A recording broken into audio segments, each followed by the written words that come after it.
I don't know what's going on. All right, what's going on, guys? We got a Durbin auction today. It's Wednesday. But I went out and checked mail, fed cats, did my stuff and whatever. And I got to put on my other glasses because these are really, really bad. Take those off and set them over there. Oh my God, I can see again. All right. Well, I did take a picture, a screenshot on my camera of those three weapons right there. I got the Garand, the 03A3, and the M1 carbine. I had them laid out here on the table, and I took a picture of them. I was going to use that for a screenshot. But for some reason, my phone doesn't want to connect to my computer today. So we'll just, our screenshot today is the sign on the building outside the lovely Surf Ballroom and Museum in Clear Lake, Iowa, where I go see a lot of concerts. So it's been there since the 50s. Was a hell of a dance hall at one time. A lot of concerts there now, and they built the museum building and interactive and music center over to the left of the original building. So now a lot of that memorabilia can be moved over to the museum over there. I think they just ran out of room, is what I think, because there's guitars all over the place, signed guitars and drum sets and, stuff all over the place in there, pictures. And I mean, from Buddy Holly all the way, even before Buddy Holly all the way up. So a lot of stuff in there. They built a new building, interactive center. They teach music in there, guitars, guitar lessons from beginner all the way up professional. They have the interactive center in there, and more of the museum is in there, more of the stuff from the museum. We have two packages to open. We have, God, and that's a heavy one. I don't know what's in here, from Durbin. And this is my monthly purchase from MMX, which they send every 3 months. I think I'm buying a gram of gold every month now. So yeah, that's probably what's in here. We'll open that up and see what we got. We'll wait till we get somebody in here. Hey, Sheet, what's up, buddy? Oh, I found my other Soviet era coin too. Where'd it go? Oh, not in that bag. It's in this bag over here. Got a little ruble in there. I got keep it in the bag because I don't want to lose it. Let's see if I can get it to focus a little bit. Probably won't focus because it's in a bag. But one little Soviet era ruble. I don't know if I can get the Soviet wings to. Yeah, there you go. See the CCCP right there above my finger? I like the Soviet era stuff, so I got a couple of coins and a bill from Soviet era. It's kind of cool. I don't know. We should open this up, though. This thing is, I know what it is. It's my monthly purchase from MMX, Money Metals Exchange. They have a monthly purchase program, just like some of the others do. I think SD Bullion does now. But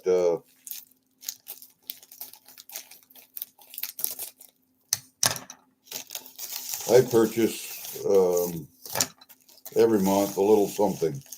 It's my savings account. It's a little something. And if you guys didn't know it, these bags right here, they're heavy, nice bags and they're just the perfect size for slabs. Just the perfect size for slabs. So we'll put that down there. They always send this crap along with it.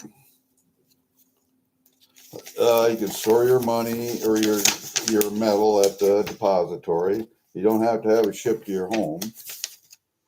And they have a referral program for free silver. And all goes in the trash. Right down here.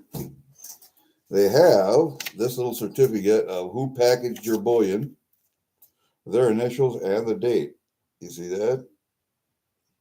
I'm going to keep this because they do send a invoice. And what do I have here? How come I have 5?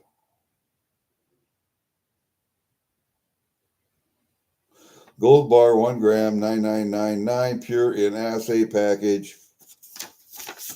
And to tell you how many you got. So, it looks like we got 5 this time. I thought I was only 1 a month, but you never know. All right. So, we'll take a look, see what we got. I'll have to go to my my program on MMX and see what I am actually buying. I don't know why I got 5. It doesn't make sense because it's every 3 months. And there they are in assay.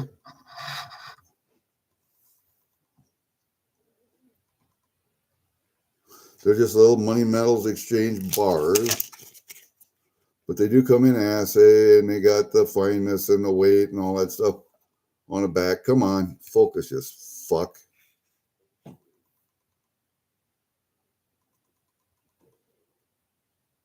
That's certified by Alex Metal Refinery. And it's got a serial number for each one. And yes, there are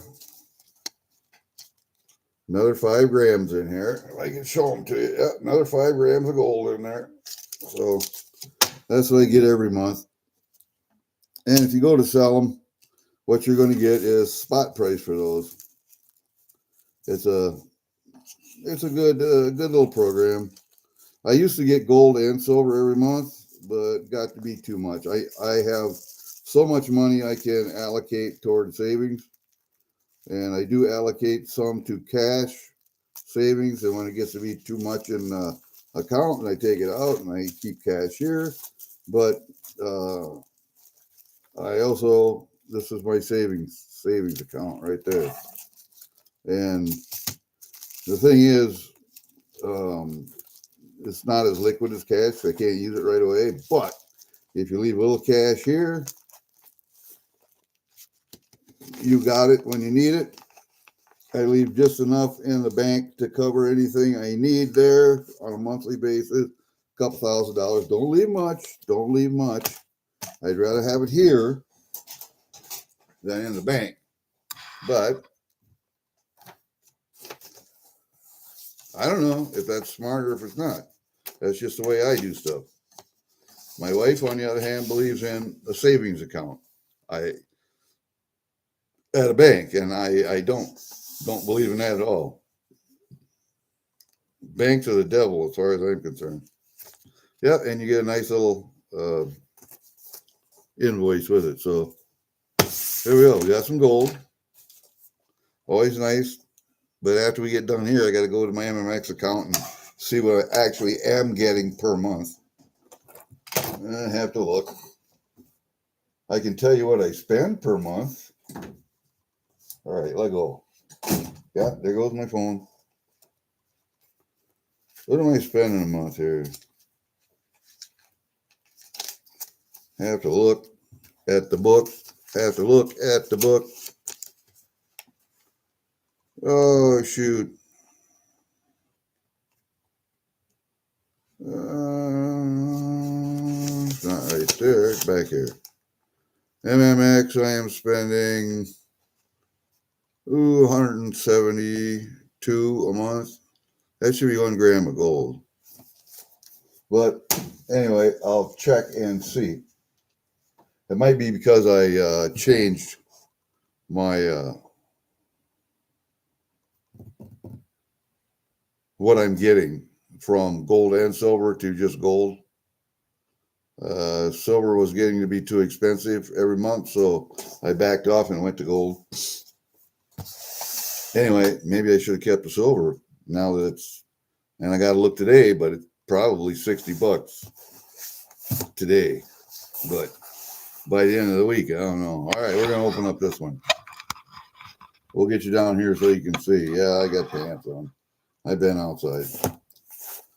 So let's get this one. I have to use the Angry Warrior tackle box package opening tool. Let's see there, just like that. We got to go in there. We got to go under here. Come on. And then we got to go under here.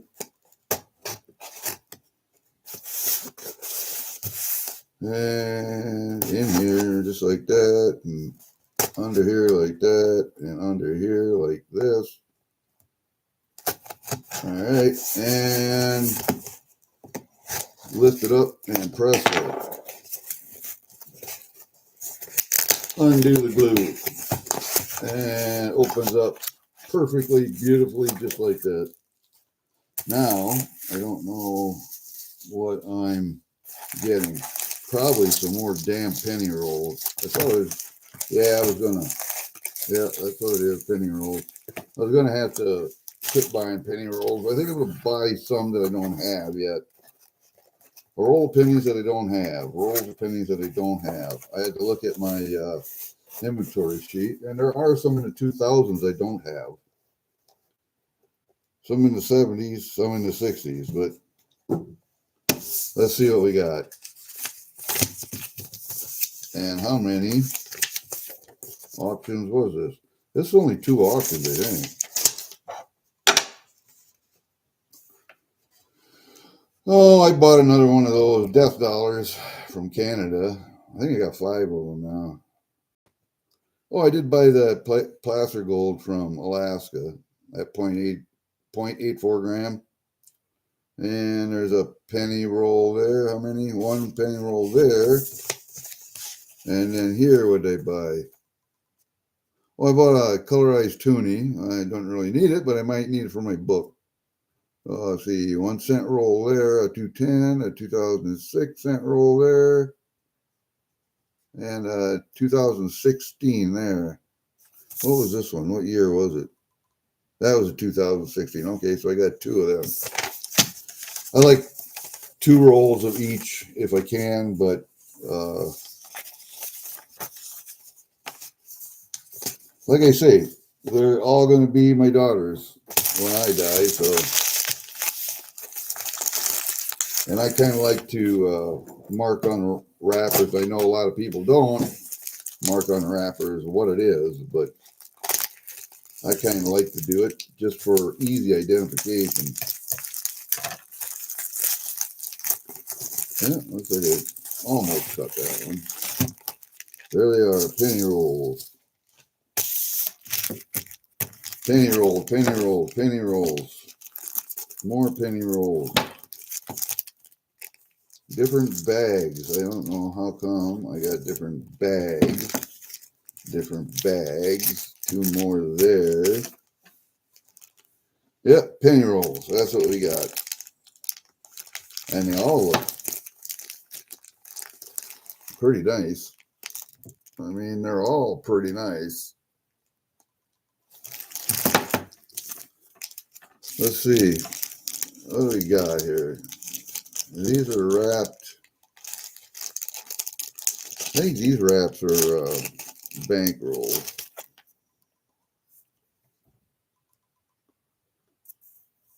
Yeah, there's no Federal Reserve on them at all, so I really don't need this big bag. I think these might be the same 2016s. It's hard to see them, but I think that's what they are. I think those 2 are the same. So we'll just put them in the same bag. And then these right here, these 2 are the same, but they're P&D rolls, 2006 P&D rolls. So P on the top, D on P&D rolls. I kind of like that idea. And then this one I'm not real sure about. I think I only got 1, so what would that one be? Don't know. It's just in one little, there's a 2016 P, 2010 D. Now that might be it. Let's see. There's a 2016 P. Okay, and a 2016 P. So there's two of those. All right. And then the P and a D rolls. So that's a 2010 D. That's what this is. 2010 D. Ought to be able to tell by the number on it. Yep, lot number 2. That's exactly what it is. Okay. So we know what we got for pennies. Pennies. Just pennies. And then this will be my toonie and death dollar and whatever. More Canadian stuff. And a little gold. Little gold. I don't know if it's a nugget or a couple of pieces, but I'm hoping it's a nugget. Oh, yeah. There you go. It's a nugget. A nice nugget.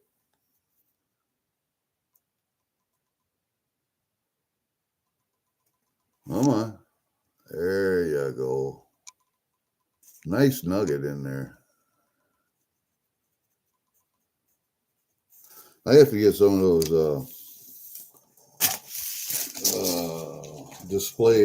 little display tubes, cases. They're about that tall. You put cotton in them, and you put the piece of that nugget right on top of it. Nice displays that way. I think I have this D-Day toonie. I'm not sure, but I have to look in my book and see. That's the colorized D-Day. If I don't have the colorized one, I have the plain one. Military related. Not a big toonie collector, but yeah, whatever. I want to get one for each year and color for the book, but I'll put that there. What do we got here? Oh, that's that bottlenose dolphin. I got this one cheap enough, so I thought I'd buy it. Somebody let me have bottlenose dolphin. It's in Australian. Like I say, I don't collect Australian coins, but if they let me have a ounce of silver cheap enough, I'll take it.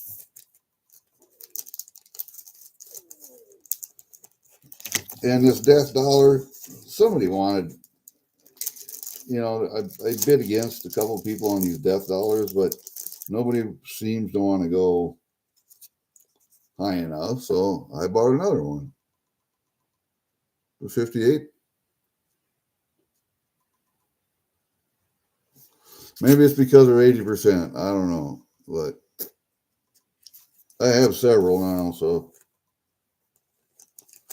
I think I may have 5, which is okay. What else do we get? This George Washington commemorative. I have one, but nobody wanted to bid on it, so I took it for the opening bid. Come on, get out of there. It's because it's got all the paperwork with it. Commemorative half. Oh, come on, you son of a bitch, you.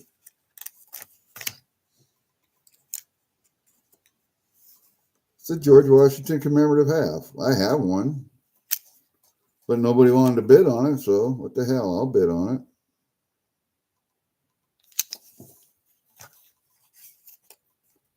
It's silver, so, I mean, just because it's in a box with paperwork doesn't mean it can't be melted. There's all the, there's a weight, 0.4019 troy ounce, 90% silver, and it has an estimate mark. And like I say, I have one. But if nobody's going to bid on them, I'll bid on them. You know, it's like I tell people around here, I shop local. I don't mind a local person trying to make a buck. I really don't. Rather than shopping at a big neighborhood,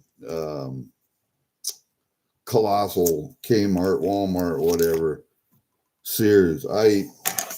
I try not to shop at those places if I can help it. I try to shop local unless I can't find something. And then my go-to is online, actually.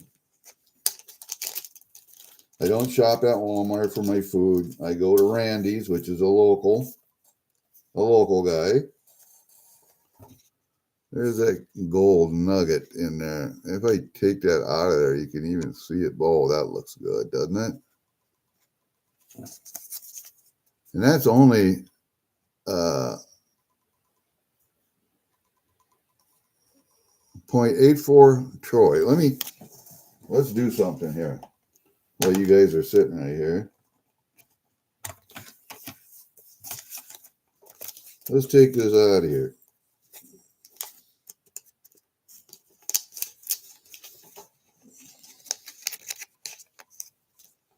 And that's a big enough nugget that you're not going to lose it. Let's just turn this on and check.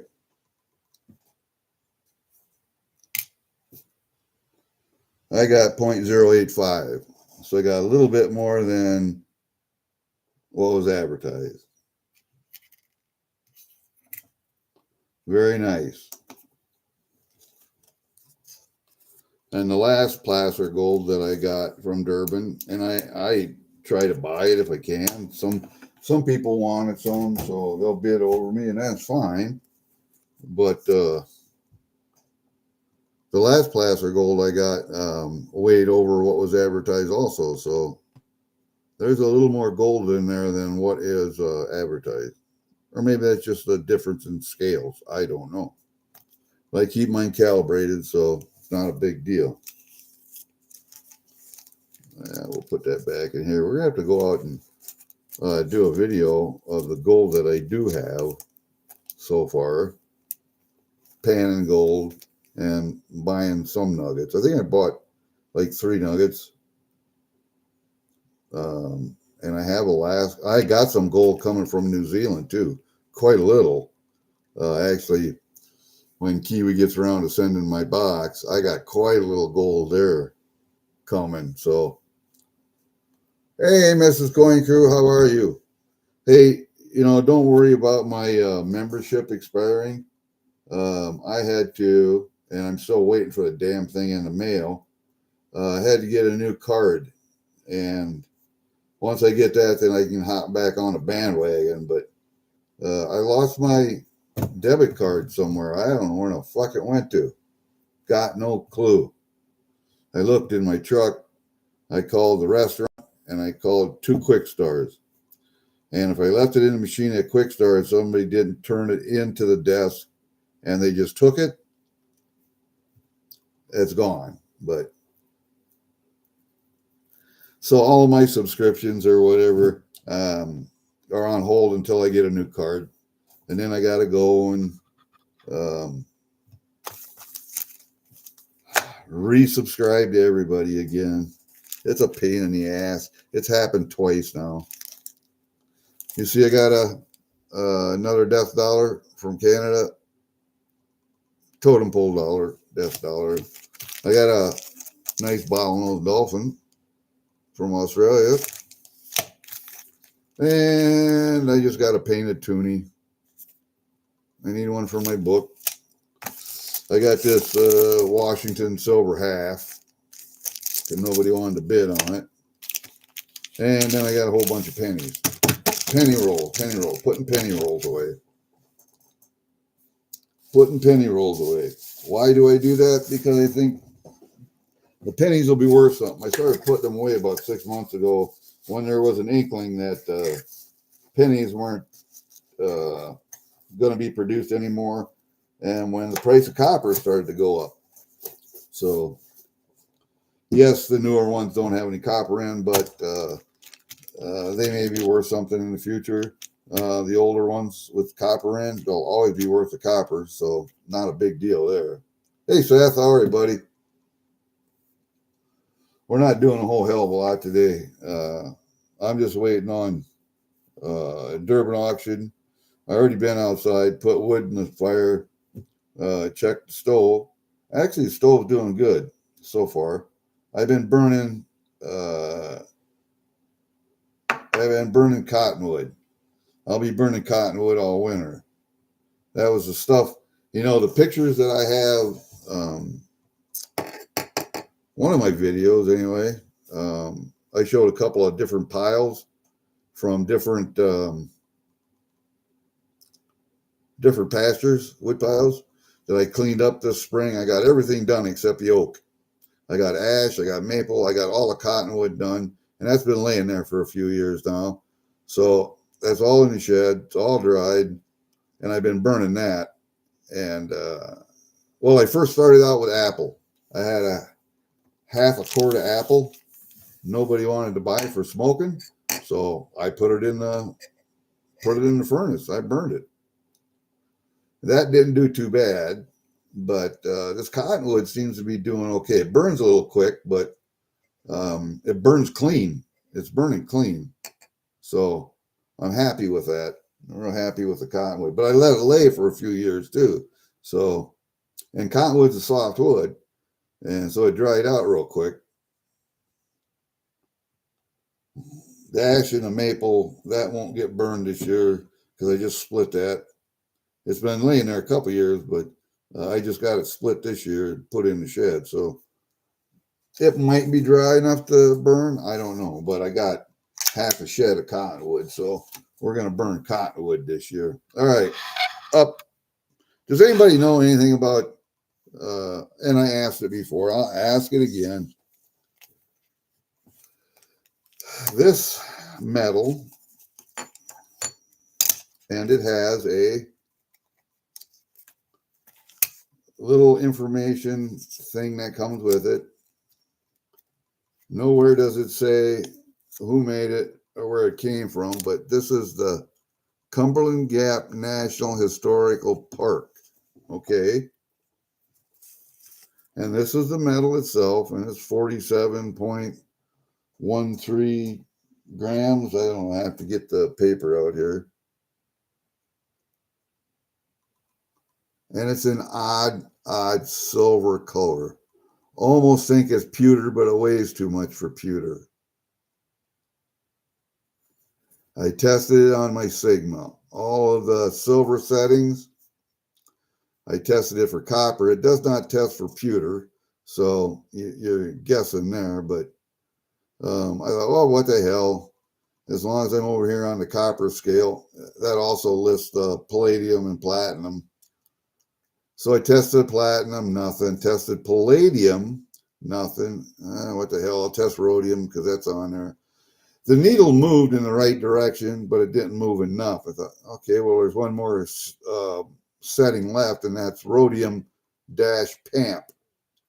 Now, how that differs from regular rhodium, I'm not sure, but it went right to the green. It's right at the edge of the green and yellow on that side, but I got a blue arrow, which means I'm getting an accurate reading. It tells me that there's some rhodium in this, but I don't know what rhodium-PAMP is. So I may have gotten a really good deal on this. I may have. It depends. Now, it could be some kind of, when you're testing for unknown, and the investor model that I got is not really set up to do unknown metals. It's meant to do known metals or obvious fakes, but I don't know what this is. Anyway, I contacted Joe about it because I got it at Durbin's, and Joe said he didn't know. He just assumed it was pewter, just like I did. I assumed it was pewter when I bought it, but now I don't know. So, oh yeah, I was going to tell you, I got some gold too, MMX gold. I got 5 grams in assay because that's what I buy every month. But uh, I don't know. Get over there. We need a decent background. We need a decent background. There we go. Guns, turkeys, my chip tower up there, all my oil lanterns, and all the little bottles that we found around here on the farm. A bunch of them, little bitty medicine bottles, little bitty pill bottles and stuff. They're kind of cool. You dig them up. But at one point down here in the south draw, to keep the draw from um, eating away up toward the road, let the woods grow up around that, okay, but it's still eating away. And those draws will eventually eat away for another mile. So they pile rocks in there, and they put all their junk in there, tin cans, washing machines, old stoves, stuff that I've hauled out of there and taken to recycle. But they put a lot of glass in there. And glass, eventually when it gets worked around, will turn right back into sand. So you go down there and search through glass, and you can find some neat little bottles and stuff. So that's what we do sometimes. That's what we do. So that's why I don't get a metal detector around here. This farm has been here since, oh God, the house has been here since early 60s, and we added on. I mean, it was here early enough that they had that's this house. There was an older house here before that. It was in the 40s, 50s. Might have been in the 30s for all I know. But they had a cistern out there. And when we added on this room over here to the east, and that basement, we dug into that cistern. So that got filled in. But I didn't even know there was one there until we did that. So farm's been here for a long time, and there's all kinds of old metal in the ground everywhere. You dig it up all the time. There it comes to the surface, and you find it. It's we've moved the garden twice now. We've moved the garden twice, and every time you dig up a new garden plot, you find railroad spikes and nails and screws and bolts and nuts and washers and old pieces of machinery that broke off.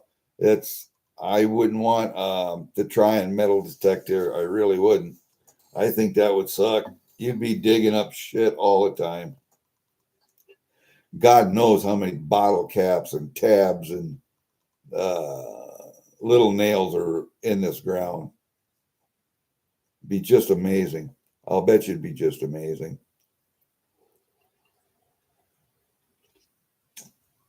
I had thought about getting a cheap metal detector and doing that, but looks like I'm leaking. Looks like I'm leaking. That's why you always keep paper towels handy. Set the coffee on the towel. There you go. Anyway, yeah, I was thinking about buying a cheap metal detector, a good cheap one, but and I got to look up this one I wrote down. Somebody recommended one. Anyway, one of the metal detecting guys recommended one. So, and it's a cheap analog, single frequency, blah blah blah. But you do that, you also need a pinpointer if you're going to dig shit up. And I don't want to spend a lot of money doing that. Yeah, it'd be kind of neat just to see what you could find around here, but I bet you'd be digging up a lot of shit. And you'd need a pinpointer to do it. And I'm not really sure my wife would like to have holes all over her lawn, but that's what happens. You can always put sod back. Not a big deal. Fill your holes in. Same thing with prospecting down the river. If you're going to a place, I can dig a hole down the river and just leave the hole and then come back to it. I don't have to fill it in. But if I'm going to public property someplace where the public is actually walking around in the river, you want to fill in your holes when you're prospecting. Oh, I'll bet the pinpointer is your best friend, because otherwise you'd be down in that hole sifting through stuff with your fingers trying to find. Yeah. You metal detect, Mrs. Coinker? I would not have guessed that. I would not have guessed that.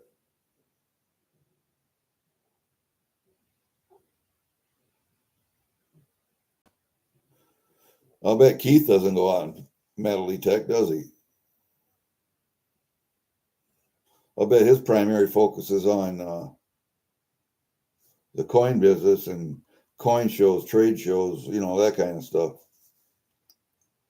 And maybe the online presence and the social media presence. I'll bet that's what he's more concerned with than metal detecting. But maybe he does that. Maybe he does that unwind and just do something different. I don't know.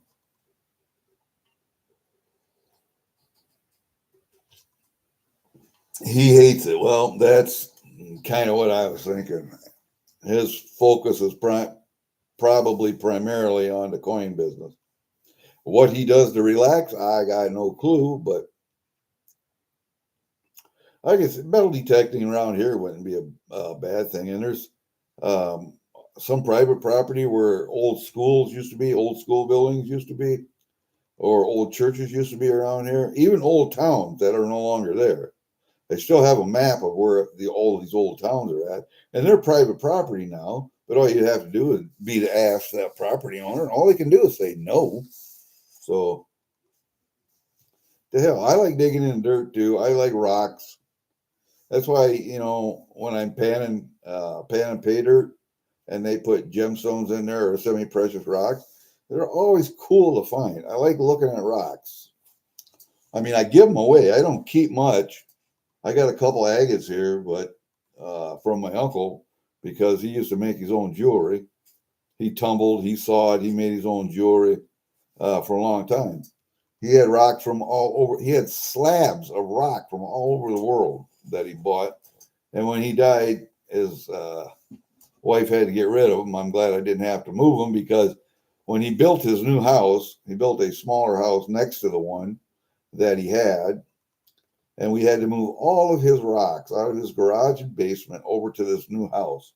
I and my brother Brian. And I'm going to tell you what, that was a full day chore, just moving rocks and rock equipment.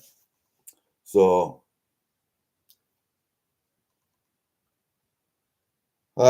she's passed now. He's passed now. I don't know if any of his girls ever like rocks. I could ask Cindy. Cindy's the one I generally talk to. Julie is the daughter my age, his oldest, and she is just married a college professor, and he's retired. And she was one of those that hooked her wagon to somebody who could provide for her. And she's just one of those nose in the air, I'm better than you, um, woke libtards. Just, I got nothing to say to that woman at all. Cindy, on the other hand, um, and don't get me wrong, Cindy's a very intelligent young lady. Um, she did a book on the genealogy of the Huffman side of the family, and I'm telling you, it's this wide. And she did a lot of research on tax rolls, um, property ownership rolls, voter rolls, um, and went all the way back to, I think, what you go back 5 generations, 6th generation, something like that. Anyway, I don't know if she went all the way back to when they first came to the country or where they came from. I know they came from Germany, but I don't know if there's a coat of arms there or whatever. On my wife's side of the family, on the Carroll side of the family, my daughters are interested in the genealogy on that side of the family, being girls, of course. So I've had 1, 2, I think 3 daughters have all gone to Ireland, traced the genealogy. They know they have a coat of arms, and they went to the place where that coat of family with that coat of arms is, and talked to them, kiss the Blarney Stone, blah, blah, blah, fucking. So they're interested in that, but nobody has gone past coming into this country back to Germany and traced that. I know there's a coat of arms there. I just know there is. I thought I saw it at one time, but it was PhD level work that Cindy did. And I said, why didn't you apply for your doctorate? She said, because she's a year younger than me, at my age, what good would it do me? I'm already retired from working. I don't need a job. And I said, well, she said, why spend the money? I said, well, people could then, and your title would be doctor. You have your PhD. And she said, yeah, wonderful. So to her, it didn't make any difference, but that is PhD level work. And she had it published, and she gave each of the cousins, and I'll get it for you. She gave each of the cousins a copy that wanted one. That girl did some work, I'm telling you. Let's see if I can find that here. Oh man, where'd it go now? I wonder if my wife put that away. Oh, there it is. I found it.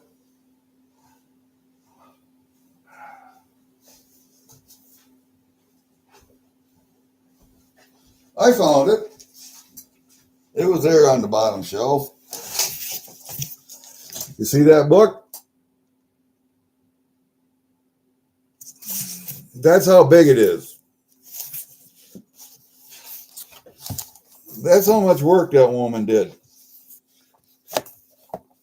And here we have sheets of descendants of Henry Huffman all the way down to my grandpa Gail and to my dad Gordon and her dad Garth.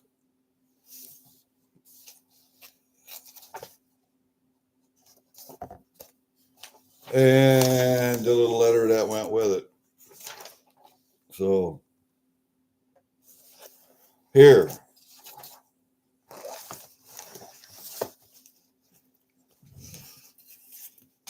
No, I'm dropping shit. There on the bottom, there's a picture of my dad. And the picture up to the left is when he was in Korea during the Korean War. And there's my dad and mom when they got married. But yeah, so we got pictures. We got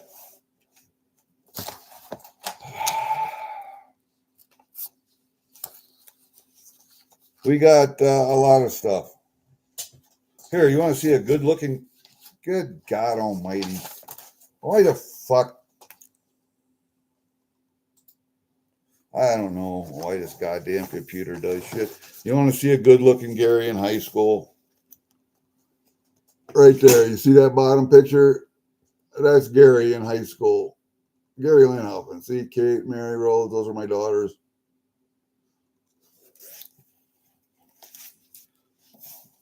So it went all the way to us. She doesn't have pictures of my daughters in there, but pictures of my wife. I don't think she's in here either, except for when we were married.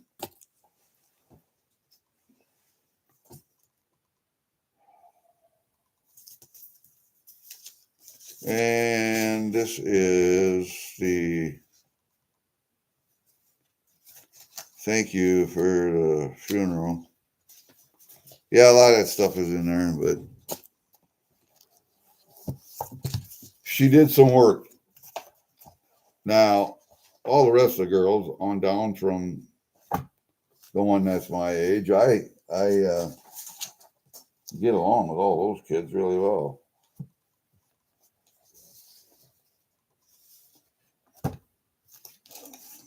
And Julie's the one with the nose in the air, the oldest one. But hey, you know, if you want to be like that, you be like that. Don't matter to me. Your life, not mine. All right, let's leave that out. I'm not gonna go that away, but yeah, she did some work. That girl did some work, and I don't know if there's any. Yeah, it was a less hairy Gary. I had nice long hair though, and I had that stuff. And believe it or not, it was if you cleaned it really, really well. I mean, shampooed that shit out of it. It was actually red. I have a color picture. I think it's in the cedar chest out here. Graduation picture. My hair is actually red. So, but living on the farm, being dirty as I was all the time, it looked brown. But I don't know when it turned gray. It turned gray yesterday, I think. Oh, I've had a beard before, but and I've had long hair before too. See, I mean, I've had it longer than that. It's been down past my shoulder blades anyway. I had a ponytail about yay long that was braided, but that got cut off and donated to wigs for kids. That's when I started donating hair. And I had that ponytail when I was a mechanic. And when you lay down a creeper to get under a vehicle, you lay down your fucking hair and you couldn't get your head up. That's when I decided to cut it. There are certain jobs where ponytails are not, long hair is not an advantage. And being a mechanic is one of them. So, but that was after I got out of the military. I retired from the military in 95. Yeah, 95. So after that's when I started growing hair. And boss never said anything about it as long as you kept it up, you know, ponytailed or braided or whatever out of the way. Nobody cared. You were blonde? Well, yeah, I can see that. I can see that.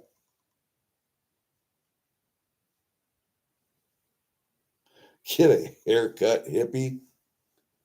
Well, you know, I was born in 56, so my childhood was the 60s and early 70s. So, you know, that's why I like 60s, 70s music. 80s was probably the best decade for rock, but even the 50s stuff I like because my uncles listened to 50s stuff when I was a kid, and so I would listen to their music.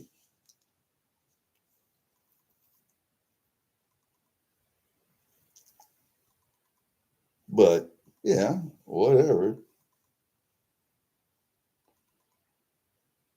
I know I'm a boomer. I'm a boomer baby, but born in 56, but I'm right on the backside of boomer and the start of Gen Xers, just right there. So, but yeah, technically I'm a boomer. Fucking hair. It's the only problem with long hair is you get hair everywhere. There's hair everywhere. It's like a fucking shedding dog.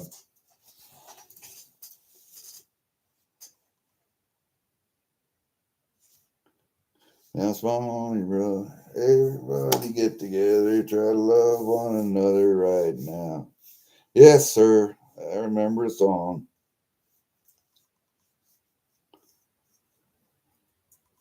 You're a squirrel, huh?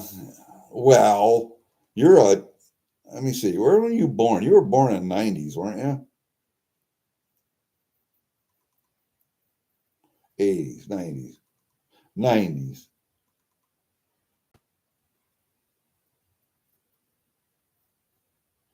73? Oh my God. 73, I was a junior in high school. I was 2 years from enlisting in the Army. But there was good music in the early 70s too.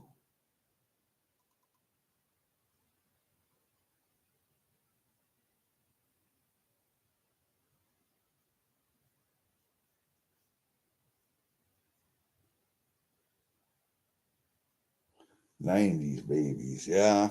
Yeah.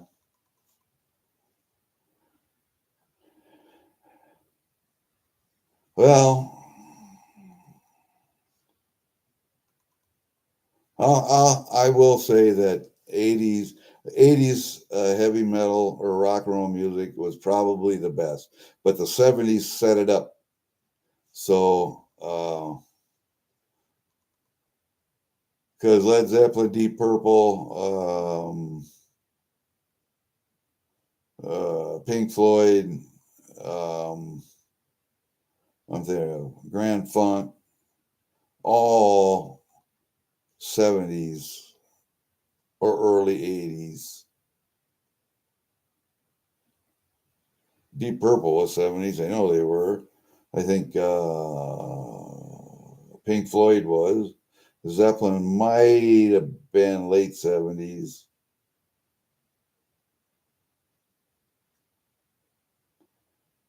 I know I was listening to Robert Cray Band in the 70s. A lot of them, man. A lot of them set it up for 80s. Yeah, the 80s were a blast, I think. Let's see, the first, when did the Cars come out? 79, 80? Yeah, 78, 79. Yeah, yeah. Because in 1980, I was still working for a timber construction company. I was logging in central Minnesota until he went broke, and then I reenlisted in the Army. So I got out in 78, and I worked for him until early 80. So I got out. I was out of the Army for 2 years and 10 days before I went back in. I lost 2 ranks when I went back in. Got out as an E4 promotable, went back to E3 or E2, and started all over again. And when I got out the second time in 1983, I was an E5, a sergeant. And then I did something stupid, really dumb. I got married.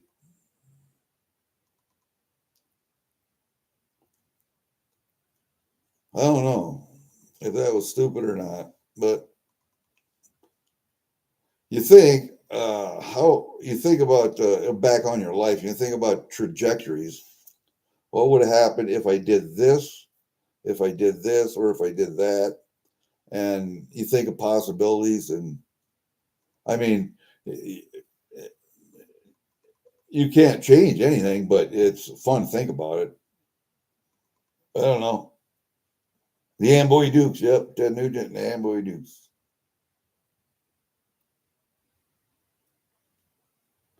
I think I've seen Ted Nugent probably as the second most I think I've seen any band. I think I've seen REO Speedwagon more than I saw any other band, but I think Ted Nugent comes in second. Um, I have to look through my book and see, but because I kept most of my ticket stubs. prior to 1978, 980, prior to 1980, I don't think I kept any ticket stubs, but after that, I started keeping them. I think after I got married, I started keeping them. But whatever. I know I have a ticket stub from Ted Nugent. I went to Kansas City. I was stationed at Fort Riley, Kansas with the 1st Infantry Division from 1975 to 1978. And I went to Kansas City. We took a trip to see Ted Nugent in concert. I can't remember what year it was. It was 76, 77, somewhere in there.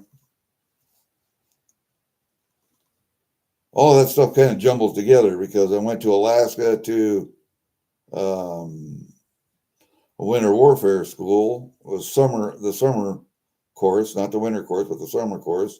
So I did a lot of rock climbing, river navigation, northern river navigation, glacier climbing, walking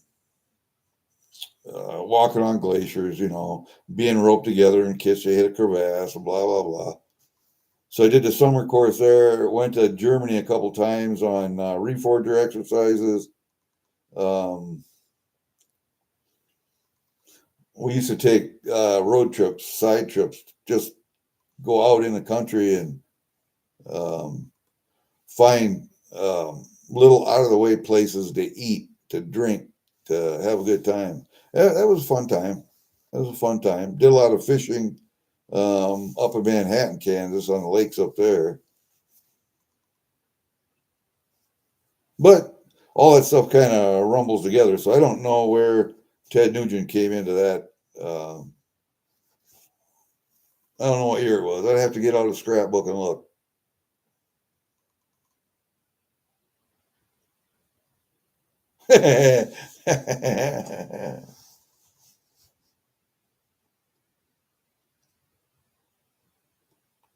Yeah, I liked Charlie Daniels. Last time I saw him was up at Fairborn County Fair in Minnesota, and they had chairs and stuff set up.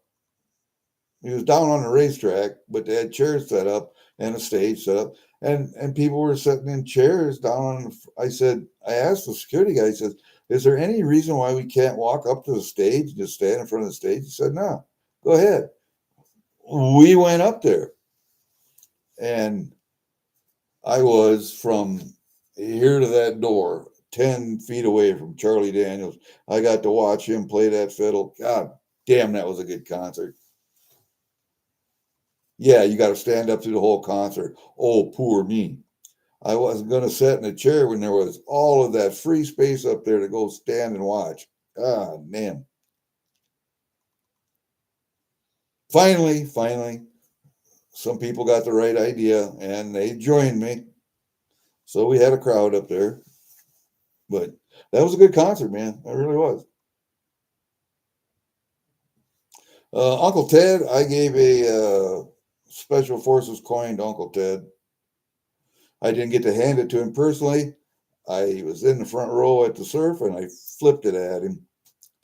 And it hit his guitar and landed in his hand, his pick hand when he was playing. It landed in his pick hand. And I remember he came up to, he stopped, he came up to the microphone. He said, "Brother, I don't know who you are, but that was one hell of a throw." I remember that like it was yesterday. And I think I gave one to Brett Michaels also. And I remember we gave one to a 10th group coin to, Warren Zevon. But those are the only 3 coins I think that I've ever that I've ever given to people.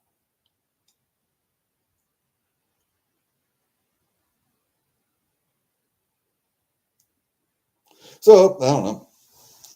There are some other musicians that do a lot for veterans that I should give coins to, but I don't know if I'll ever see him again. I don't know. Did I say Brett Michaels? Brett Michaels is one I should give one to. Who was the lead singer for Shit. Not Poison. I'm not thinking. I'm not thinking right here. He had blonde hair. He turned into a fat slob later. Damn, can't think of them. Not Guns N' Roses. We saw them down at another place down there. No. He was in the city park in Mason City during Ragbri. He did a concert. And I remember I handed it to him. I was right up by the stage on the T section that he walked down. And he came down. He was shaking hands with some, there were some handicapped people there in wheelchairs. And he was down there shaking hands. And I was standing there with him. And I gave him the coin there. So, Poison, there you go.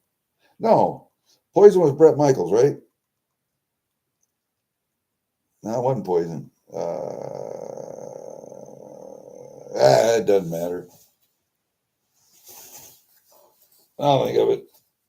I'll think of it in 30 minutes after I'm off. But, yeah, whatever. It doesn't matter. Warrant, what a warrant. Jackal, no, not Jackal.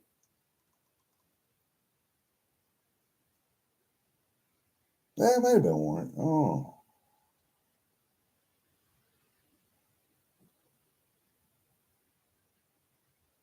Warrant might have been right. I don't know.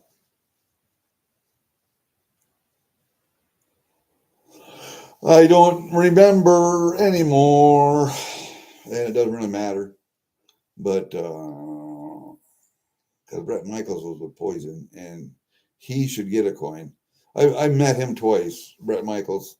Good dude, man. Good dude. I actually I follow him on Facebook. He does a lot for veterans. Does a lot. So I got to meet and talk to him a couple times. He's a really good guy. Ted, on the other hand, is he's just full of himself. Yeah, don't really think a whole lot of Ted, but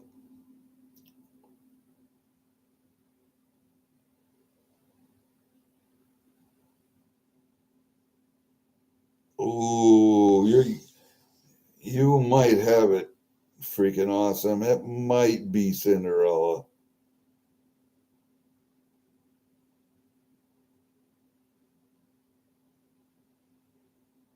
Might be.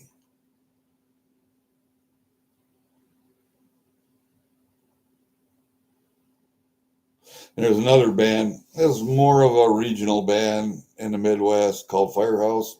If you ever saw him, that man had an underrated voice. I think, well, not underrated.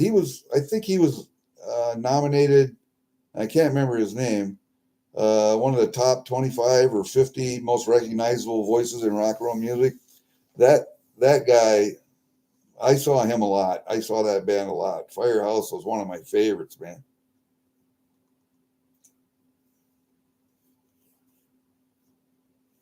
Had a hell of a voice.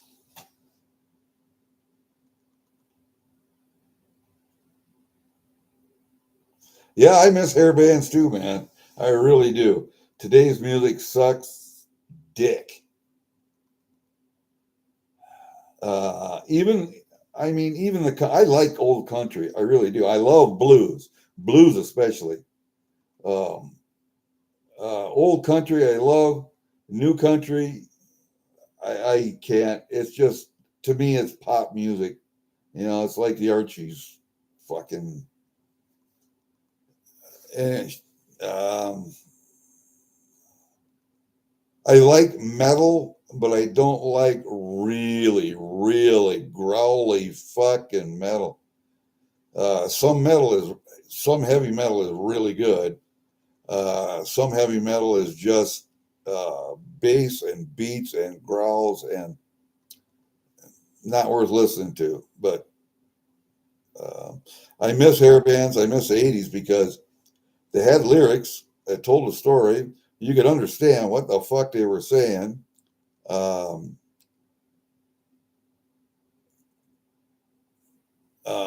Musical instruments, yes, use electricity. A lot of the bands in the 70s, a lot of keyboards, but um, nothing is electronic. No electronic beats or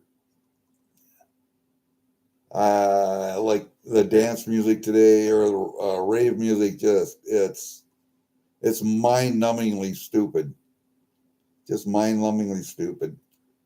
Um, I think musical ability to play an instrument, meant more in the 70s, 80s. Um, I still remember Jimi Hendrix could fucking play a guitar. Prince was very underrated as a musician. Um, I'm trying to think of some other bands that were more like regional bands that didn't hit the coasts.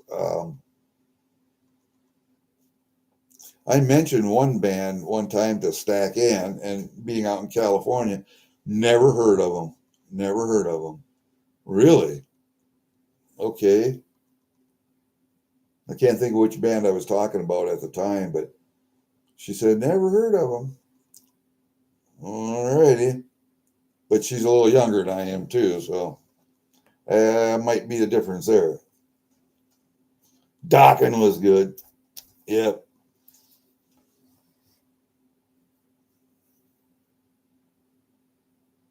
Yeah, I can't stand pop country. I just can't.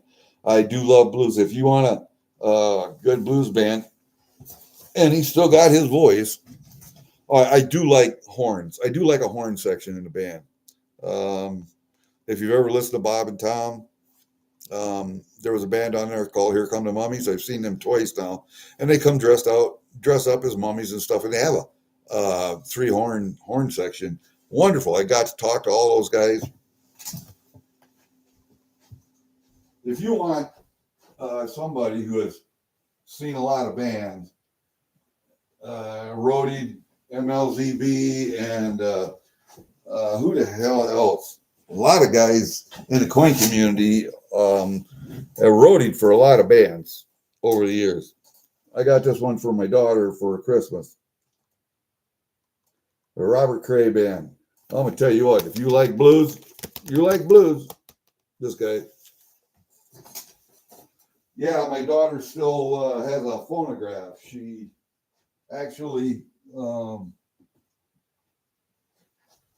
has been to a few concerts with me, and she likes that kind of music, and she likes old vinyl. So I had like I had an M16 box, a case that M16s came in, perfect for albums. I had that fucker full of albums. There had to be 350 albums in there, and I went through I don't know 3 or 4 moves with us. And my wife said, "What are you gonna do with them? You gonna finally get rid of them?" So I took them and I sold them for $1 a piece or whatever the fuck it was. And I never should have got rid of them. Never, never.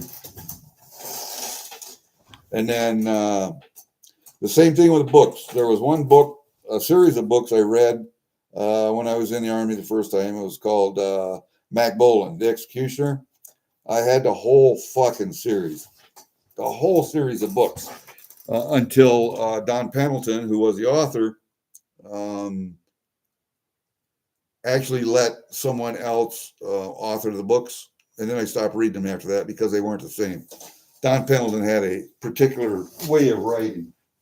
Anyway, I wrote a letter to Don Pendleton at one time, and he did write back, but it was a typed letter, and he signed it. And I have that here.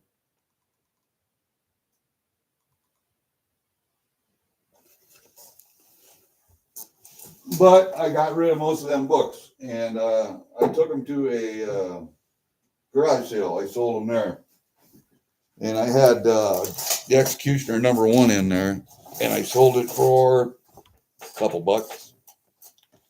And the lady, I should have kept #1, but the lady that bought it was just happy as shit to get it.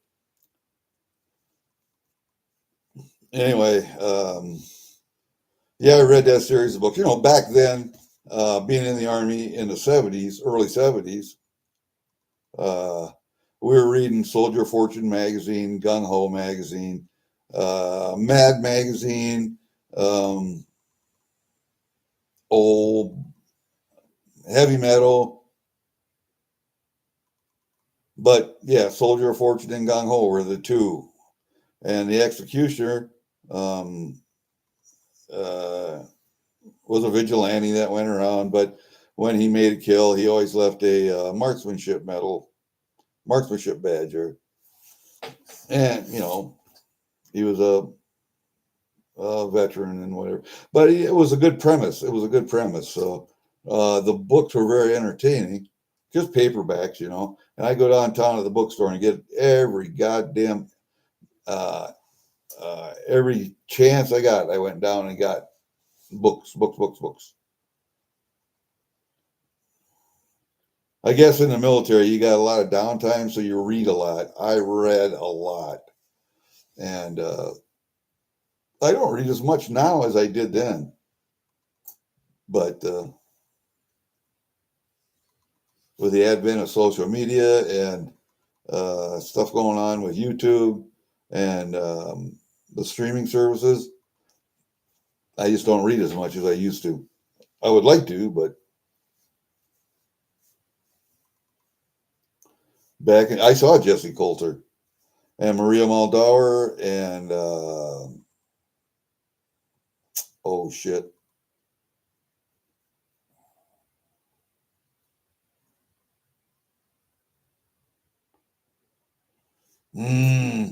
I saw her with Blackfoot at a school gym in Minnesota. Shit. The guy I was living with, Denny, he wanted to go see her because she was country, and I wanted to go see Blackfoot because they just come out, and they were playing in Minnesota, and we went to see them. Great concert. Oh man, I'm thinking of her name. Really good looking lady too. He was in love with her. I can't think of her name. Anyway, Ted Templeman. Drew Bruce, Sam Hager, Van Halen, Linda Ross, Dick, Carly Simon, and yeah, the Templeman. I probably should read that.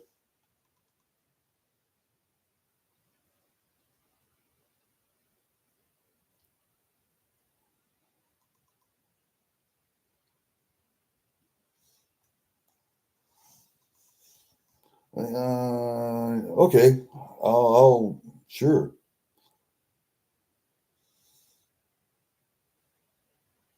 Okay, Tommy, again.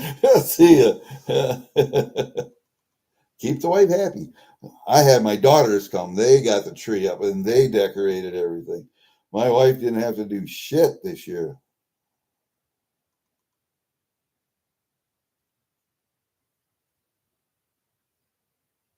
Yeah, from Van Halen to Van Hager, back to Van Halen. Yeah, I got to see Sammy one time. I think I had to go to the Quad Cities for him. Saw Kiss once, but when Gene Simmons was by himself, I got to see Ace by himself, but I got to see Gene Simmons by himself too, and he had his own band, and he invited people on stage that were right up front, and I got to go up on stage and sing with Gene Simmons, shake his hand, back to the crowd. That was a good time. That was a good time.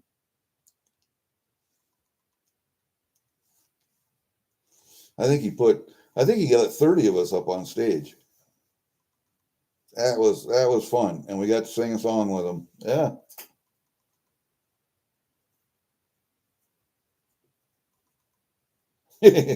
Honeydews, yeah. Got to get them done. I got to actually put this stuff away that's on his card table, put this card table away before Christmas and get all this cleaned up. It goes in that other room in an office. It's kind of a storage room office. I got my ham radios in there and all that stuff. That'll all go in there. So all this whole space will be open. And I have to do some shopping yet. But I don't know what the girls are going, because the girls keep saying, like that. If you look on Facebook or whatever, Facebook, they got that jar sealer thing that you can put over top of a jar and seal wide mouth, narrow mouth. And my girls, I was thinking of getting one because I got a vacuum sealer anyway. And when we can, usually hot pack or can, pressure can, the girls thought that would be a good thing. I thought it would be a good thing to get. And I said something when they were here for Thanksgiving. And they kept, and my daughter Mary said, quit buying shit. Otherwise, we won't get you any Christmas presents. So I got one of them coming for Christmas as a present. So I have to go to Petco. I have to get a couple of things for my granddogs, of course. Then my daughters, I got a couple. That Robert Cray band, I got a postcard up there. I got some coins up there that my daughter wanted.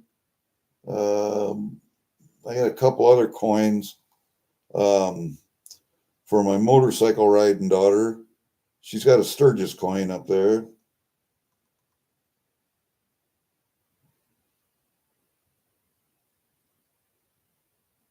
Yeah. Well, who are we going to go see this next spring? We got tickets already. Damn,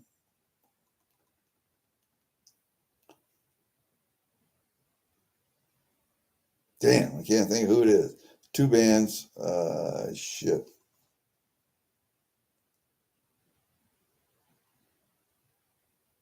You're going to go see Bruce Dickinson again and that band. And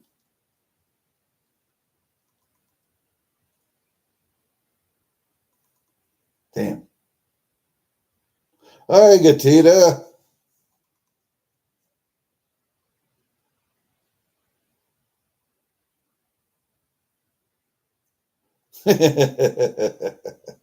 Yeah.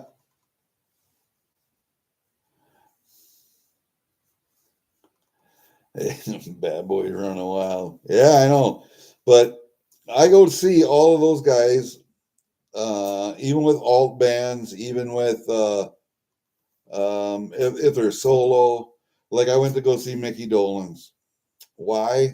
Because I never got to see the Monkees. But that was a big part of my childhood, watching the Monkees on TV. And I didn't get to see any of the rest of them. But when Mickey showed up here, I said, shit, yeah, I'm going to go see him. And he brought his sister along, and who knew his sister could sing? But yeah, so it was a dual headliner, her and him. And that was a good show. That was actually a pretty good show. I got video of him, so I got video of him and his sister. I might put that up on my I might put that up on this website on the channel as a video. I still got that in my hard drive, so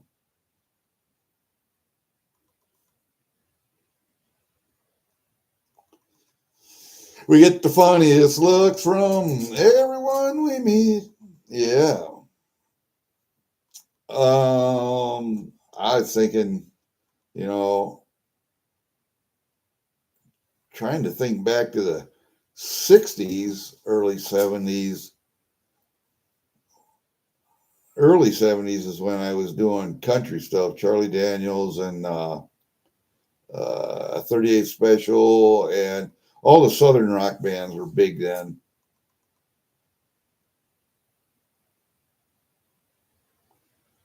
Oh, shit.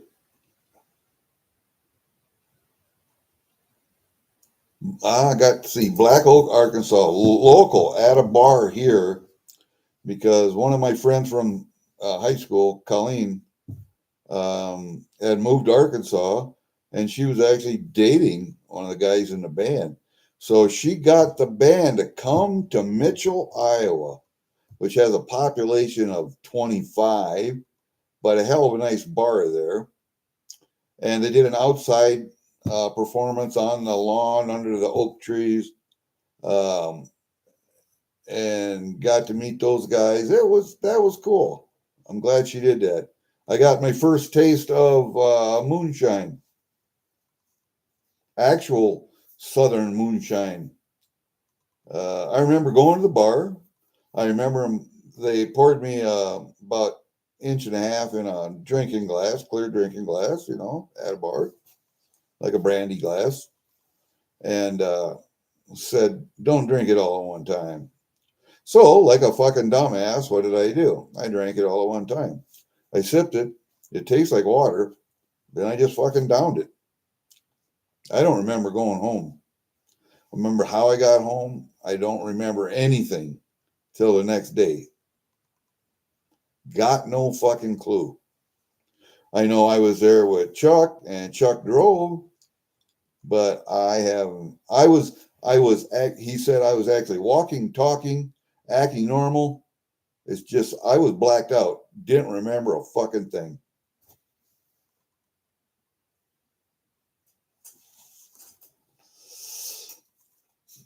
Got that from one of the guys in the band. So, yeah, I haven't drank moonshine since then. Haven't drank moonshine since. But now I quit drinking 3 years ago, so I'll probably never have any more moonshine, but that's all right. Don't need it. Don't need it. I'm good.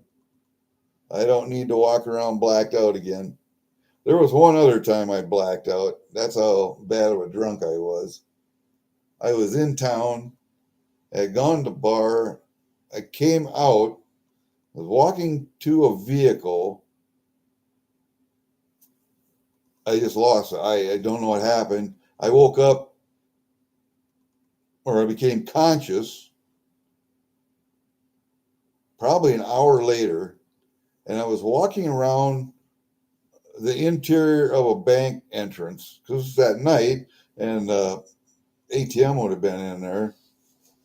And I was just walking around in this entrance, just walking around. That's when I came to. Don't remember how I got there. It was blocks away from where I was supposed to be. I had no clue. Those are the only 2 times I blacked out that I know of. But yes, you could say I was a functional drunk for most of my life. A functional drunk. And when I had that ankle surgery and I couldn't move, I was on a knee scooter, so I couldn't go anyplace. I could go to the bedroom, bathroom, which were right over there, to in here to the computer, and that was it for a whole year.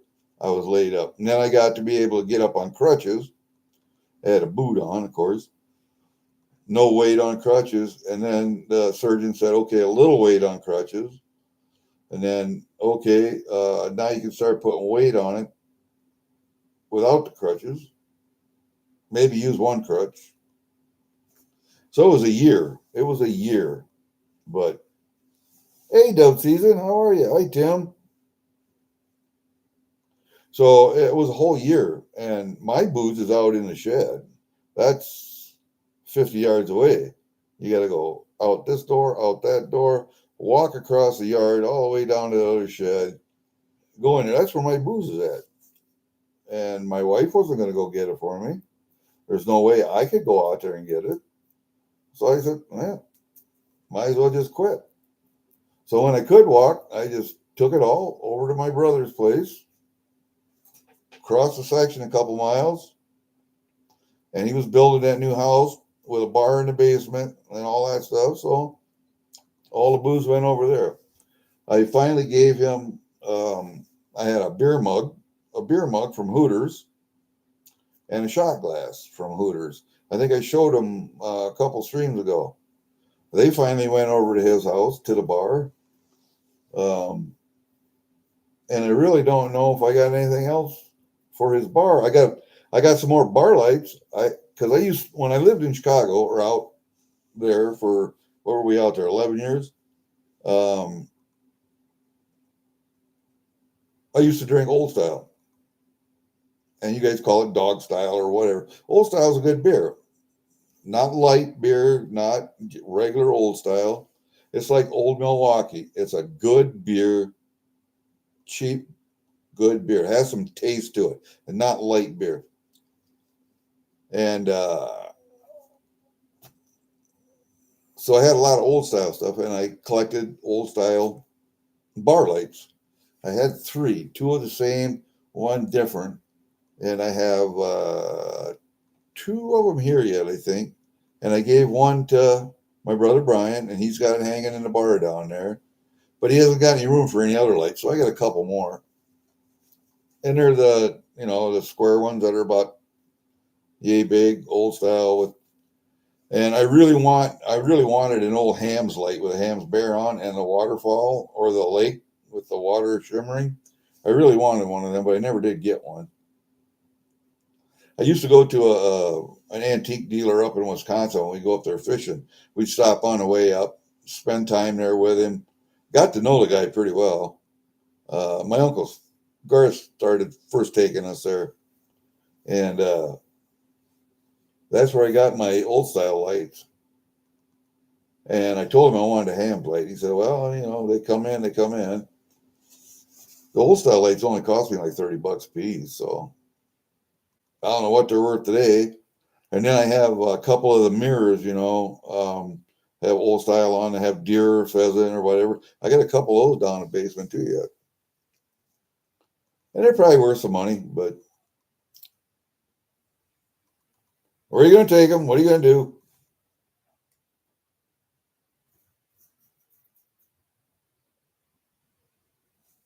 I don't know. I got a bunch of shit I want to get rid of and try and sell it. Get rid of it. I got another boat. The old boy that used to come out here deer hunting all the time, he died, and his wife was selling off his stuff. And he had a lot of reloading stuff, fishing stuff. I took my neighbor, John, he bought a lot of reloading stuff. I bought some shells and shit, but I bought a 125-gallon LP tank that he had hooked up the garage that she wasn't going to use anymore. I bought his boat. He had a 16-foot boat with a 70-horse motor on it. It's like a ski boat, basically. It's not a fishing boat. It's more of a ski boat, walk through windshield, all that. And I bought it. The trailer needed a little work, so I upgraded the trailer. Took the motor, got it gone through. Boat runs fine. Took my daughters out tubing with it. We've taken it fishing. It's not the most comfortable fishing boat, but you can fish out of it. And yeah, I'd sell it cheap. Got a nice Spartan trailer, single axle, but put a new winch on it. What else? Oh, side guide rails, because it didn't have guide rails for loading the boat. So I put them on. New tie downs for the back.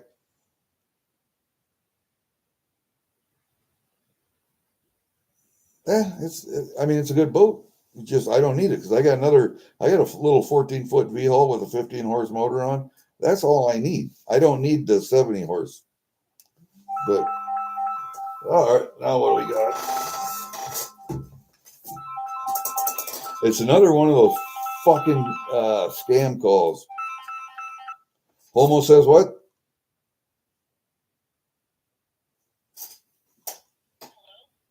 Homo says what?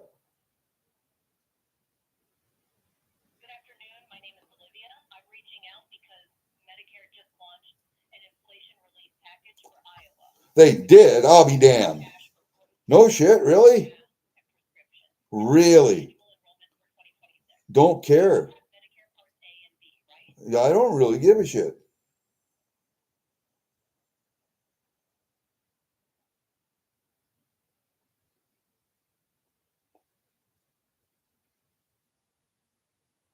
Homo's going to talk?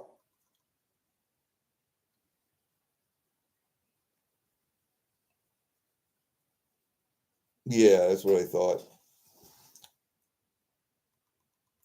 And block. I don't know how many times I have to do that a day, 8, 9 times a day. It's all about a Medicare supplement package, and it's a computer that actually wants you to say hello, and then they go into this spiel, and they won't shut up.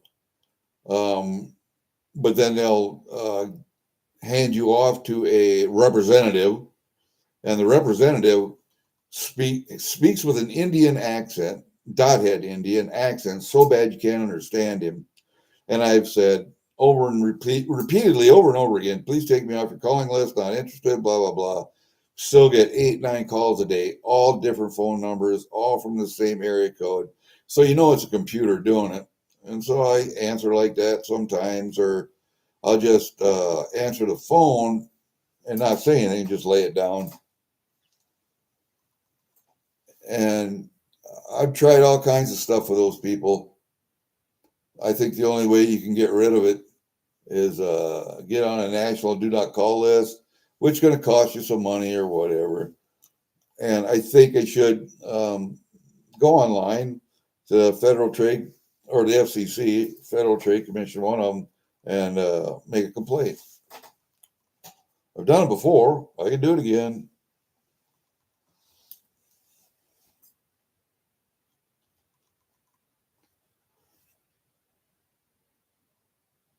It does see them.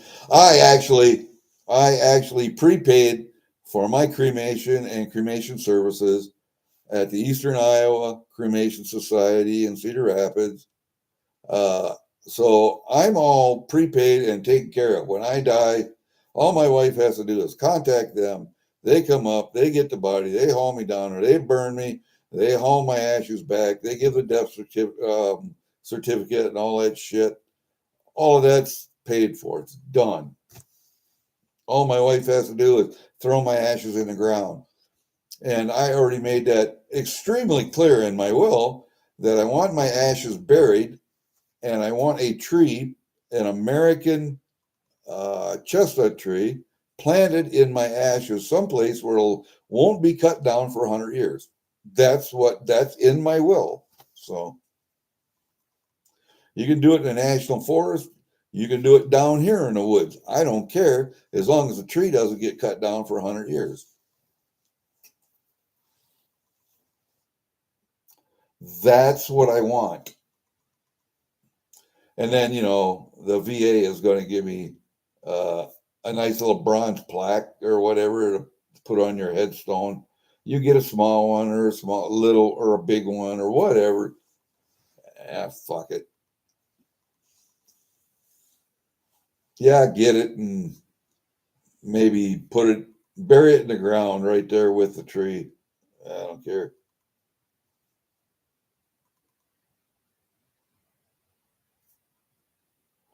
That must be why. I don't know. My wife is now starting to get Medicare supplement bullshit. Because when you first turn on, was it 55 or whatever? 56, I don't know, maybe 60, 60. You start getting Social Security shit. And then after a while, that peters out. And then you start getting his Medicare supplement calls. Well, you've got Medicare Parts A and B, right? I'm not going to tell you whether I got fucking supplement or Parts A and B. I'm not going to tell you I need this or if I need it, I'll call you. I don't need it. So,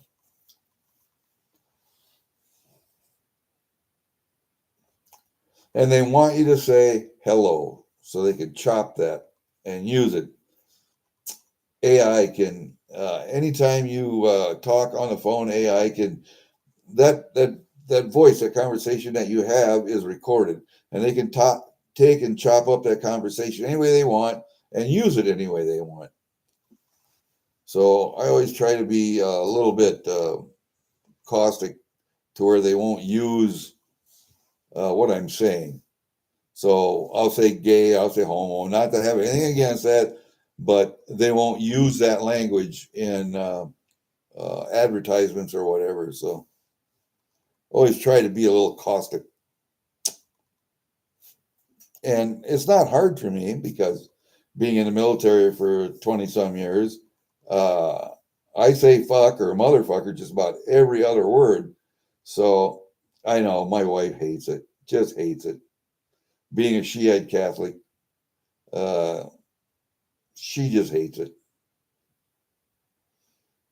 But I use that language around my children all the time. My girls, I have one girl, the biker girl, that uses that language quite a little. And the other two, no, they don't. They don't use that language. So I am all for exposing children to that type of language um, their whole lives. So I don't know. Male enhancement calls. and the cremation call started. Your algorithm changed. Yeah. Well, they have your birth date in that database, don't they?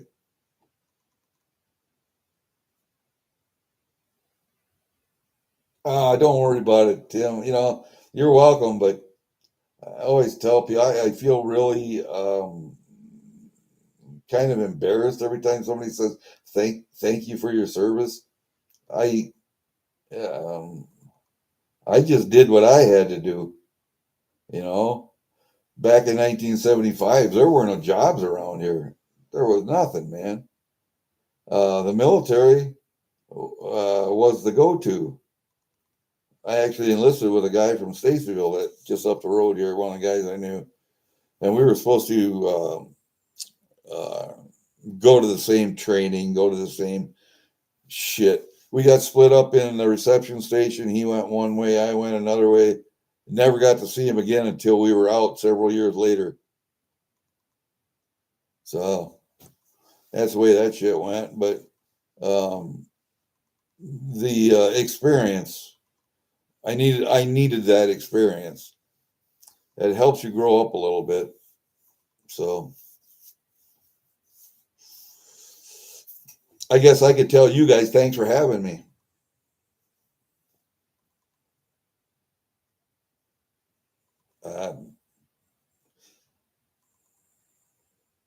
Because you paid my wages. So whatever. Hey, Asakura, how you doing, buddy?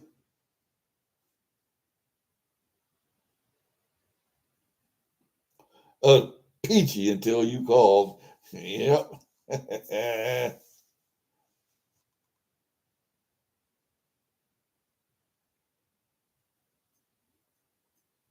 Oh, I don't get American Express. I had an American Express card at one point in my life. I got rid of that. It seems like I'll run a credit card up, I'll pay it off, and then I'll get rid of it for some reason. I don't like. I don't know what it is. Once you once you run up a card, they stop being nice to you. I call them up all the time. I say, hey, I'm paying you guys this much a month. This is my balance. I want to pay this off, or I'll pay it off in 4 months or whatever.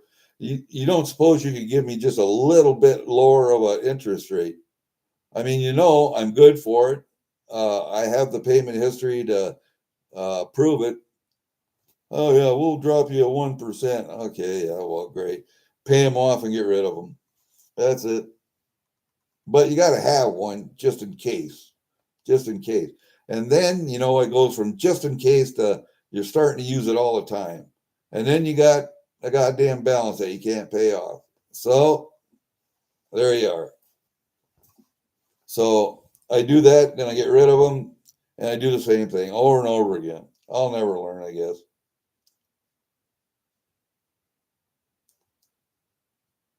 Your internet's on and off. Alaska's having a problem. You're in Alaska, right? I think.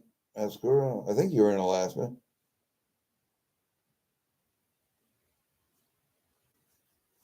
Uh,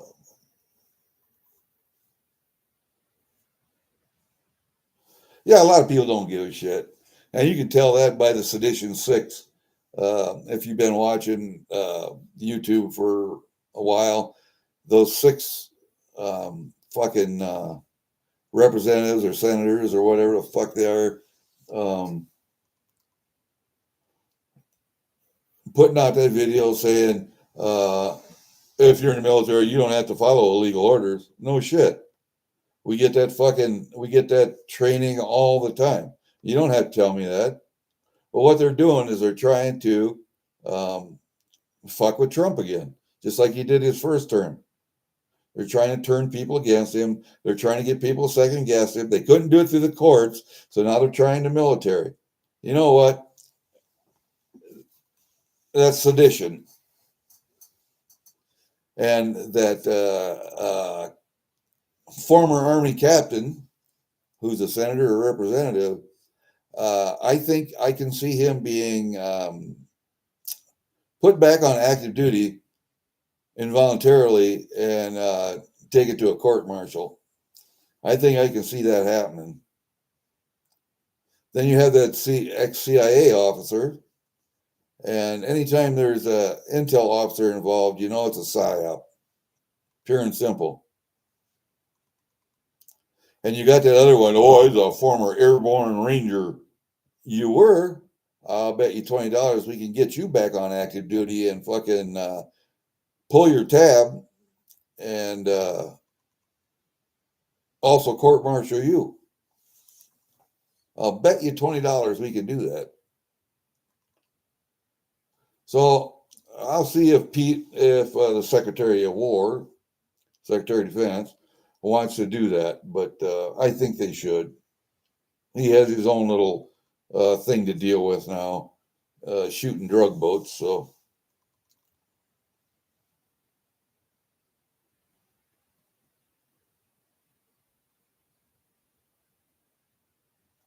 Jesus, Tim.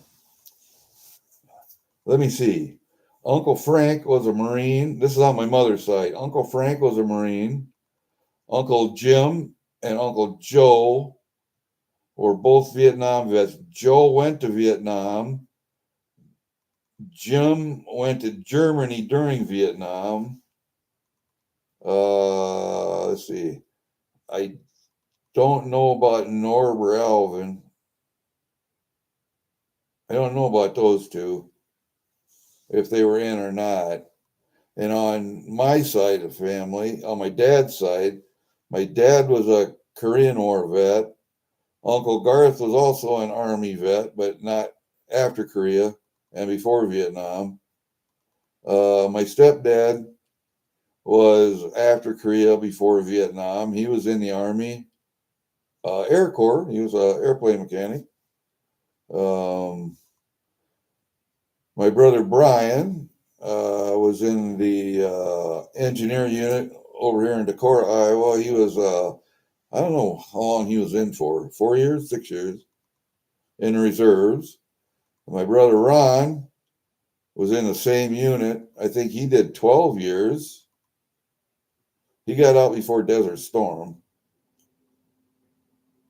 No, he got out before Second Iraq War. The Second Iraq War, because he had 2 small boys at the time, 2 small kids, so he didn't want to go. Steve, Phil, no. Linda, Kathy, Debbie, no. Brian, yes. Ray's a police officer, so he wasn't in the military. And Jan and Judy, no. And then I was in for 6 years of active and 14 and some change in the reserves.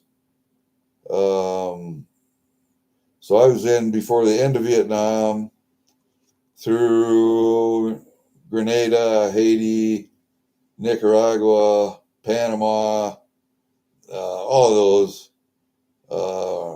Beirut barracks bombing,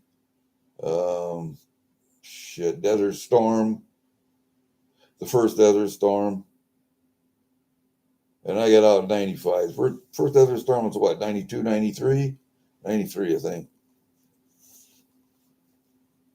And then after that, Iraq and Afghanistan kicked off the global war on terror, or GWAT, I was still, what do they call, retired, but I was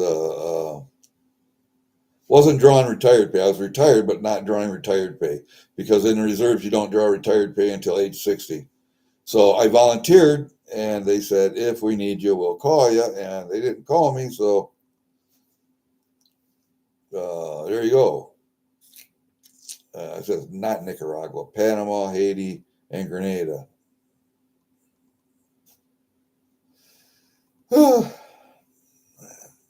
And let me see. Oh, my niece, Natasha, was in the Navy. She was still in the Navy when she committed a self-deletion. Grandchildren or nieces and nephews. I don't think any more nieces and nephews have been in the military. I don't have grandchildren, so I'm talking about brothers and sisters. So it'd be nieces, nephews, and to me, and I don't think there are any more. Brian's daughter Natasha was in the Navy, and I think that's it for nieces and nephews. I don't know, man.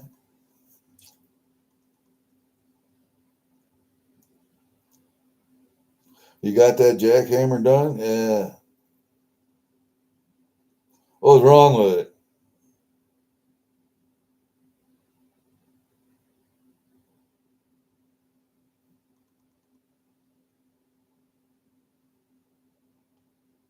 You know, we still got special forces in Africa, right?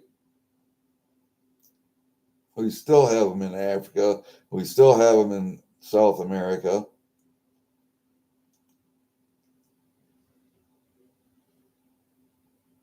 We still got people in Europe, all over Europe.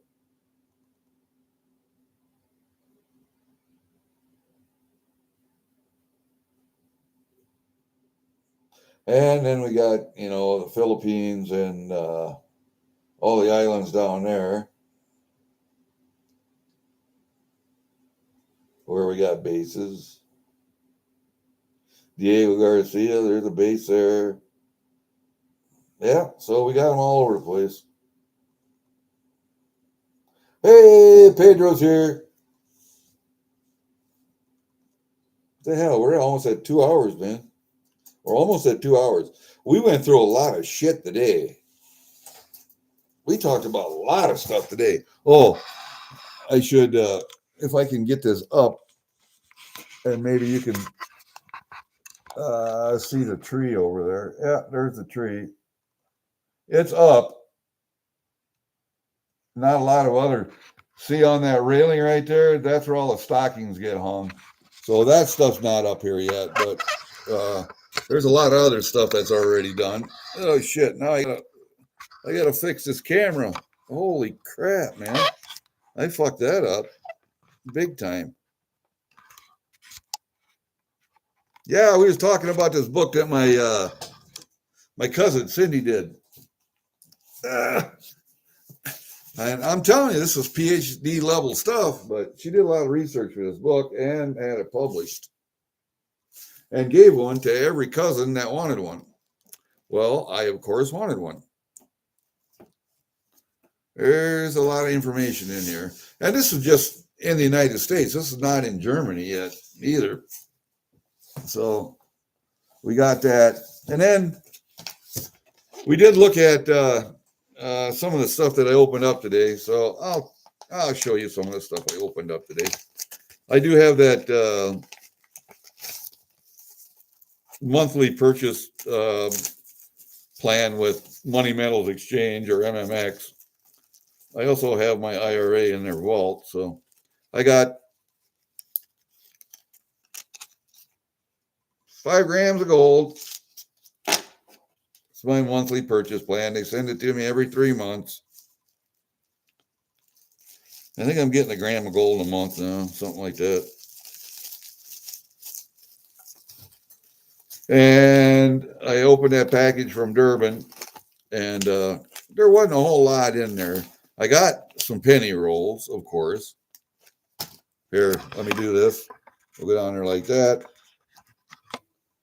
We got some penny rolls, of course. I think I got 5 penny rolls. Oh, that one can't see that one worth a shit, but yeah, I got 5 penny rolls. 2006 P&D, 2016, I think these are P's, and a 2010 P. But we got pennies, so I put pennies away for stuff. I did buy a 0.84 Alaska placer nugget. If it'll focus on that, I don't know if it will or not, because it's in 2 different bags, but it might. Yeah, there you go. And we weighed it, and I got 0.85 out of it instead of 0.84. So that's good. Might just be scale difference. I did buy another death dollar. Canadian, 80% death dollar. I did manage to get a bottlenose dolphin, Australian bottlenose dolphin. I did buy a toonie. I don't know if I got this one in a book or not, but it was cheap enough, so I bought it. The D-Day toonie, painted toonie. I think I have the other one. And then this George Washington silver half dollar. Nobody wanted to bid on that, so I bought it. I have one already or 2. Nobody seems to want them, but they're 90% silver. They're worth the money, so I'll buy them. And there you go. Come on. Oh, there it is. That's that little lock. There. Got a little lock on that thing. That's why it's hard for me to turn it around and show you. It is hooked to the computer, and it runs under behind the monitor. So I only have so much room to take it.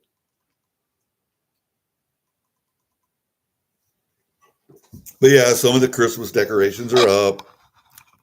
We got my little snowman back there. And when we get all the decorations, you see the otter there?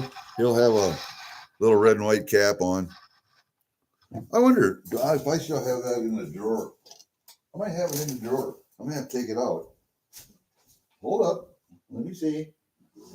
Yes, it is. It's in the drawer. And I got his little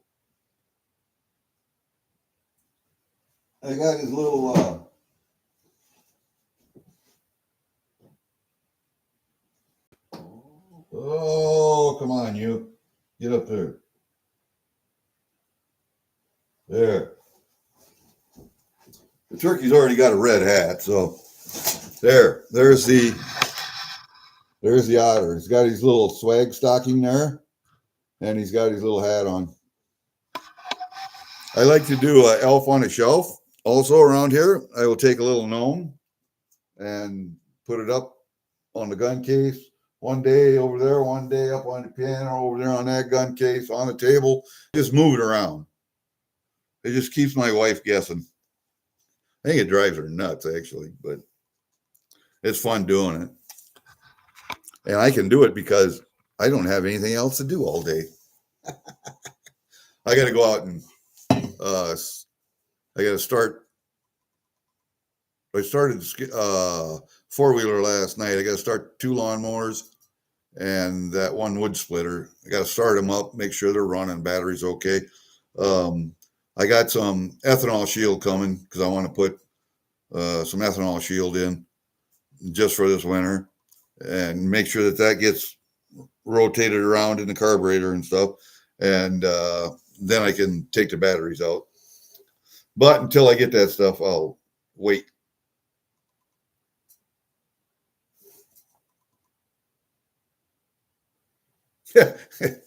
Decorate my tag. That was my daughter's idea first. They had that little hat, and I don't know. I think they were putting it on that turkey to start with, and I said, put it over there, put it on the otter. So maybe I have to find something else for that turkey. I don't know. It looks like that turkey's got something. Yeah, it does. It's got some.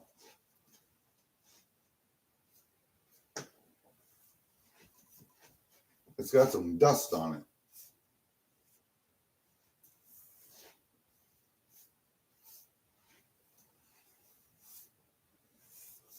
These little things right here, they're wonderful for this.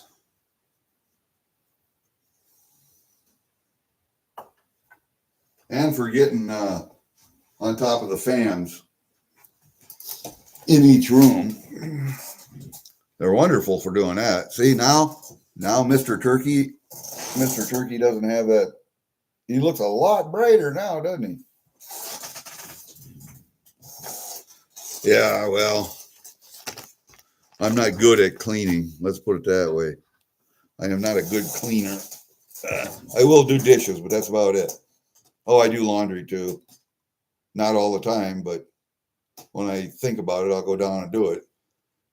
Because I got a laundry chute in the bathroom, so it goes down to shoot, and then once it's down to shoot, I kind of forget about it. But if I go down there and I'm fixing on a gun or something, then I'll put laundry in, do laundry.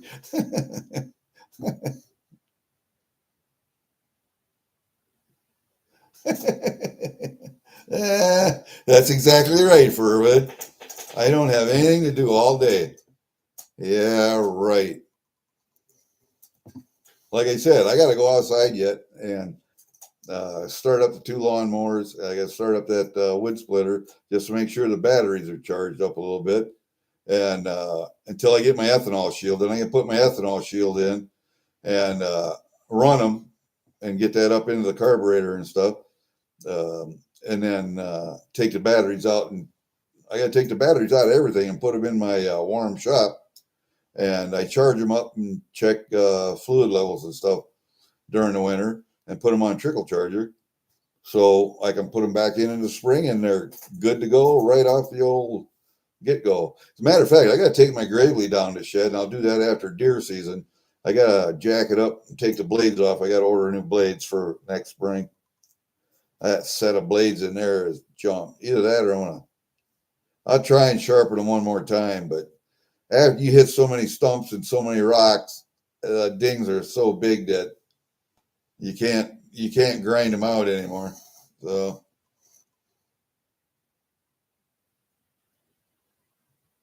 no, I didn't see that, Furwood. What did you discover about that Cumberland Gap medallion? I didn't see that. I'll have to go back and look. I know it can't be rhodium. It just can't be.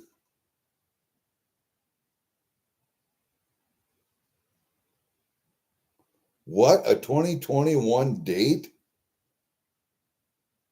Holy shit, 4 years late and you just got it now? Holy crap. Where is your big mail center at? Like ours is in Waterloo down here. Where the hell is yours at? Minneapolis? I gotta imagine.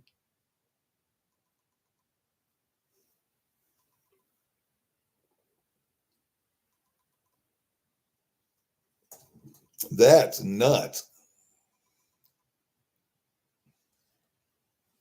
That's nuts, man.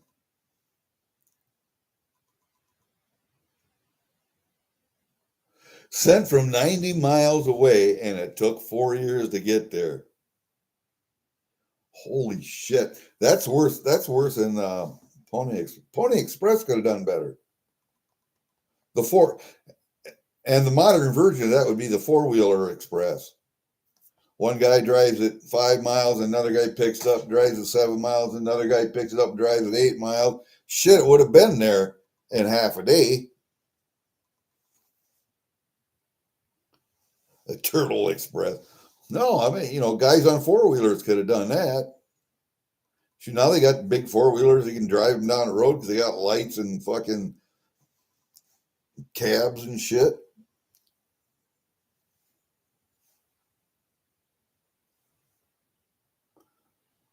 Pulling a new one and stashing it, huh? Nah, I can't see that because it all goes through a machine pretty much. I mean, it goes through a machine and bagged until it goes to your local post office, and then they have to sort it by hand. But I really can't see that. I think if someone was smart, now this is just a business idea, but buy the United States Postal Service. Buy it. Because the only thing the government's in it for is stamps. It's under the Treasury Department because they don't want stamps counterfeited.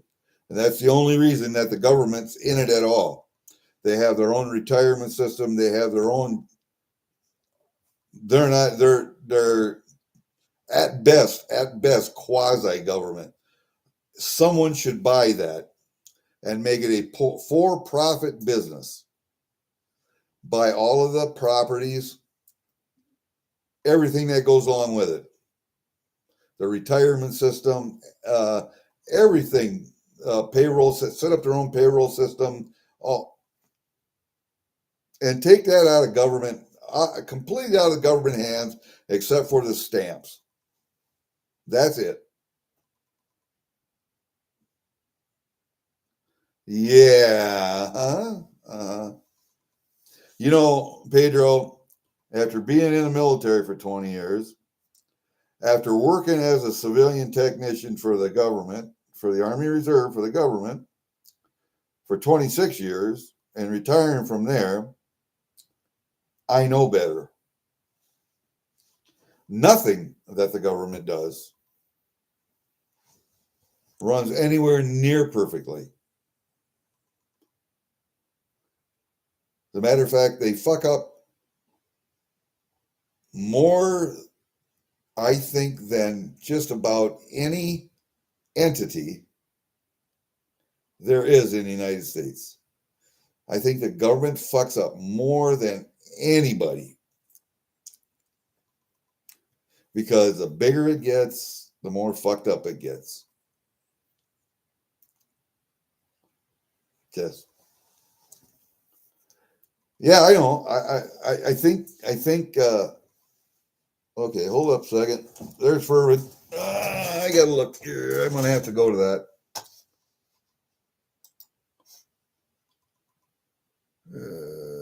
Yep, that's it right there. $20, huh? Okay. Pewter. And see, we thought it was pewter also, but my Sigma doesn't test pewter. So,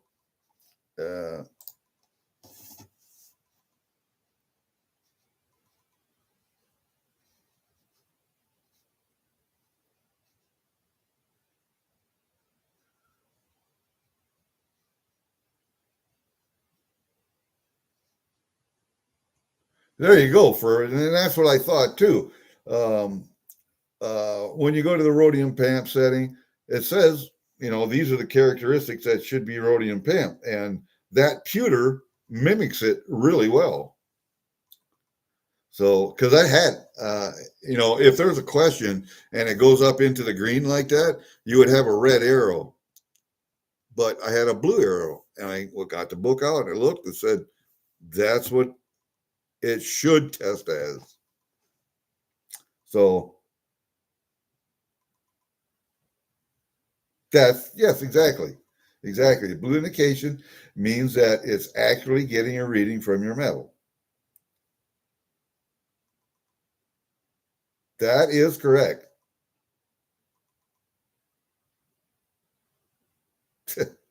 Well, and you have to realize that now a hammer, some hammers are made for certain jobs, that have to be used specifically for that job. There are some things that, yes, can be explained away. Most everything, no. Toilet seats, for example, any of the other tools. There are specialty tools that you need to have to work on certain items. You just have to have them. But yeah, a regular old construction hammer for, say, like the CB's building shit, no. But how about a tap hammer for finding cracks on the decks of helicopters? That takes a special hammer, special materials, special flexibility, special everything. So yeah, there is that. But and you have to realize that the government, because of how big it is, the military and the equipment, how many special tools are required for all of that stuff. So yeah, if you're buying just a regular old claw hammer for a CB for a construction project for $6K, then you're stupid. Somebody is taking advantage of the situation. That's the supplier. And is there anybody looking at all over those contracts? No, there's no oversight whatsoever. But if there was, then you would have to pay people to do that. Then the bureaucracy gets bigger. Okay, so you're not paying so much for the hammer. The hammer's cost you $20 now, but you've hired tens of thousands of people to go over contracts. Yeah, that's how it goes. Yeah, no bid contract should be illegal. I agree. No bid contract should be illegal. And why does that happen?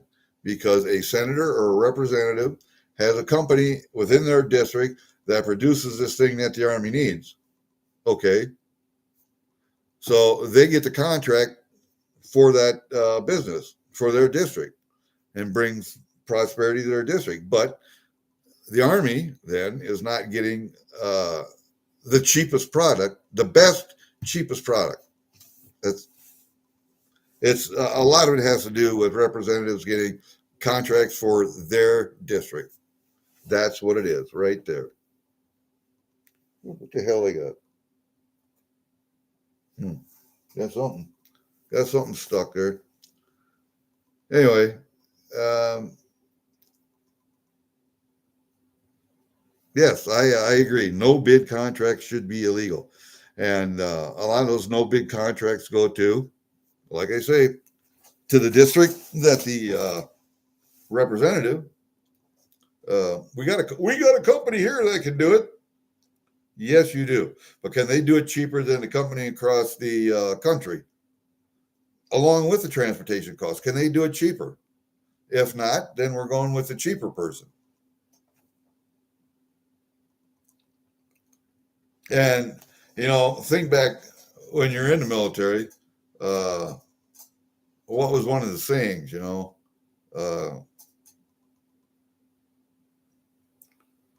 yeah, it's a government contract. Yeah, it's supposed to be the best there is, right? But it's not a lot of times. A lot of times it's the cheapest shit that they can find. Nobody's looking at contracts and saying, okay, we need this. Let's look at what you're producing and we'll see if it meets our specifications. If it meets specifications, then okay. And you can produce it cheaper than this guy, you're going to get the contract. But if you're going to then get the contract and then cheapen up the product to the point where it's out of specifications and you're still charging the government for equipment that's within specs, then you should go to jail. You should go to jail. But nobody's looking at that stuff. There's no oversight. There's no oversight to the contracts. There's no oversight to the equipment. There's no, there probably is initially, but not down the road. There's no oversight. So, whatever. Thank you, Fervid, for doing that, because I was going to go and take a look too. But you know, if they're selling that token for $20, I bought it for $6, so I made some money on that one. And I got to go and look and see who made that thing, because I don't even know who made it. There's nothing on that metal to say who made it, where it's minted, whatever. Nothing on there whatsoever. I would like to know that, just to know it. So, yeah, anyway, that solves the mystery of this, which is what I was thinking it was anyway. But it sure seems too heavy for pewter. I think it might have a copper core or a steel core or something, because it's just too heavy. This thing is, what did I say, 47.13 grams. So it's over an ounce. It just feels too heavy. Just feels too heavy for pewter. I know what pewter feels like. Just feels too heavy. I don't know. Whatever. I know it's not rhodium, but that's what the Sigma tested it at. And Joe thought it was pewter. I thought it was pewter. It just weighed too heavy. So I think there's a core in there or something, but I'm not sure what. I would like to know who made the thing, though.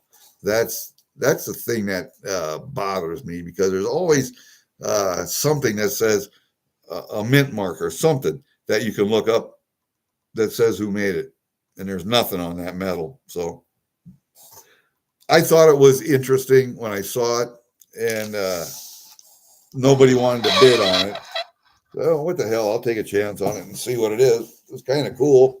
Part of history, you know.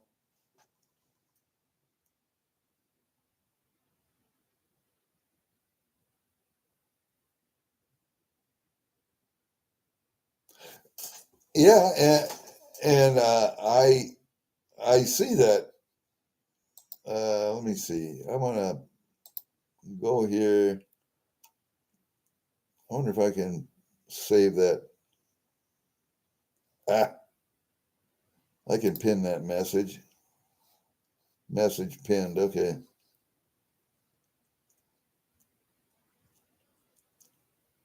I got it pinned up at the top if you guys want to look at that. But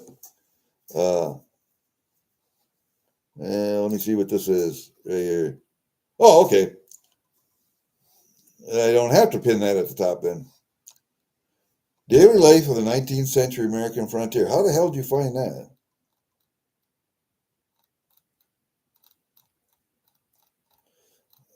Oh, that's going to be an interesting little read.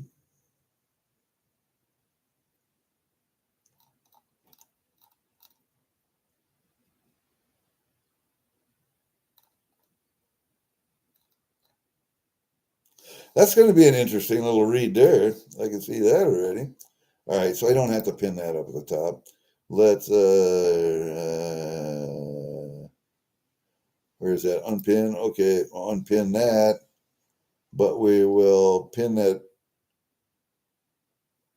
We will, God damn it. I didn't want to do that. You dumbass. Go back. I'll pin that. There you go. If you guys want to look at that, that'll be an interesting little read. A frontier thesis. I'll have to look at that and see when that thesis was done. I was not a CB. No, sir. I just know what CBs do. I was not in the Navy. I was not. I was in the Army.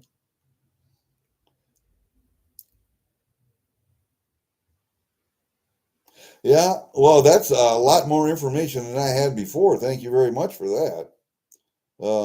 But it's always nice to know something about the piece. So if I ever want to sell it, then I know something about it. And really, pewter and copper. See, I thought so too. It's got to be a copper core. It has to be because it just weighs too much for pewter. I thought so also. I thought so also.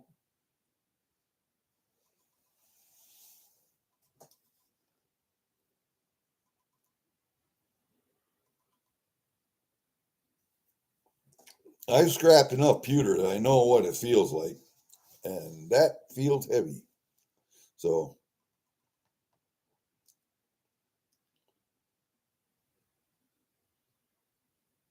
yeah, that's now I would like to know who actually minted that. That would be something. I'll have to do a little more research, but um, it's a neat little medal. It's a neat little medal.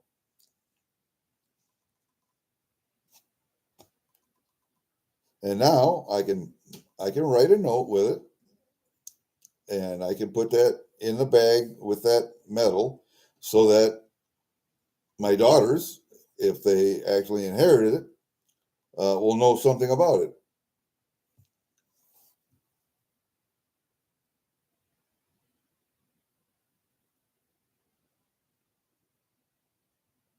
Someone in Alaska. Yep.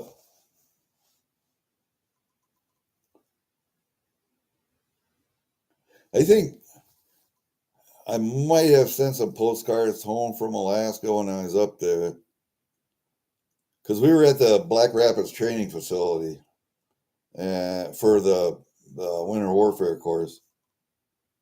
And when we did the river navigation, we went to Fairbanks. And actually, when we were on the river and motoring on the river, we got to go underneath the pipeline, and I got pictures of that when we were doing that. So that was neat. Northern rivers, navigating northern rivers are a little bit different than navigating rivers down here, but not a big thing. If you've operated a boat before, you know where the channels are and how to stay in channels and what to look for. But a lot of those guys that went up with me from different places never been in a boat before, never been on a river before. Um, I can say, or never climbed a rock before because I did a lot of rock climbing. Um, I can say I'd never been on a glacier before, but I was on Golcana Glacier for I don't know how many weeks. A week it was a week, half a week. I don't know. We were roped in each other, um, hiking up glaciers, just in case you fell in a crevasse and you were roped on. And yeah, navigating on glaciers. That's what we were doing. Rock climbing and Northern River navigation. Like I said, it was a summer course. It wasn't the winter course. So uh, I think I sent home postcards too that said somewhere in Alaska. But I can see working on the pipeline would have been quite an experience, because you just look at that thing and you think, God damn, how many guys it took to build that in that environment, over rivers, over mountains. Yeah, I can imagine the guys that built that. I can imagine what life was like. But yeah, the pipeline is neat to see it. The pipeline is neat.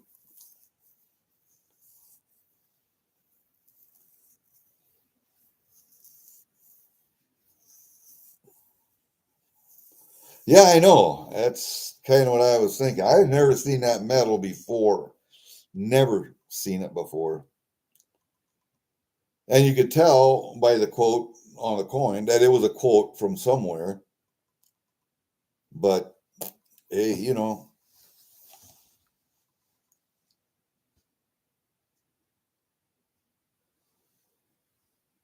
okay. I see what you're saying. Well, the little case was classified at the time. Not classified anymore, but yeah, I suppose. when they were building it, would have been. I don't think it would have ever got attacked, but it, yeah, not taking any chances. Well, there you go.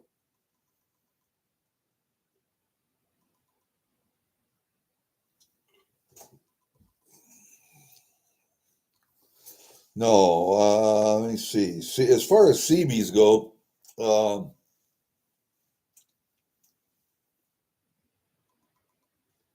I'm trying to think who in the family has been in the Navy. Oh no, cousin Lynn Pittman, which would be my stepdad's niece. Her son was in the Navy. I think both of them were. Yeah, I think both of them were. Both of her two sons were in the Navy. Okay, so now I got to think on the Pittman side. That's my stepdad. Pittman side, and I don't know if Uncle Al was in. I'm sure he was. But I never did any research on him.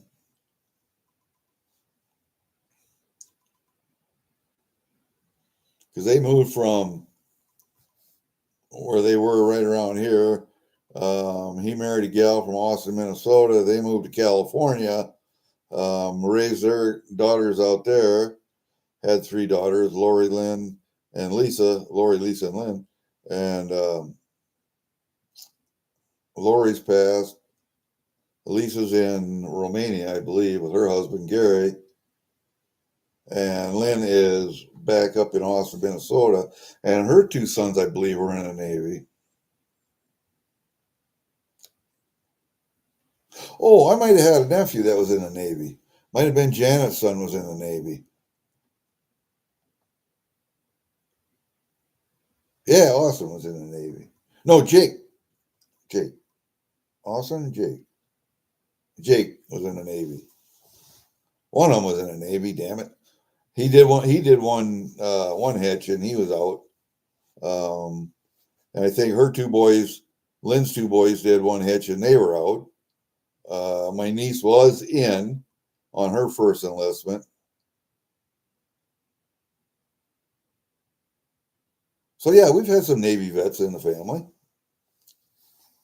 We've only had one Marine vet that I know of. That was Uncle Frank.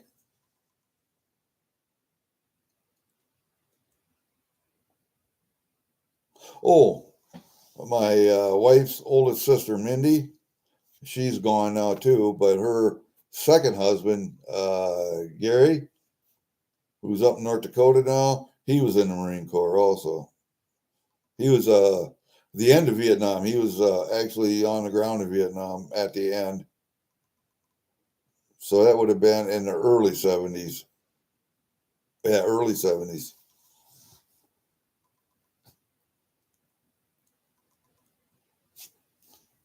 As I keep thinking,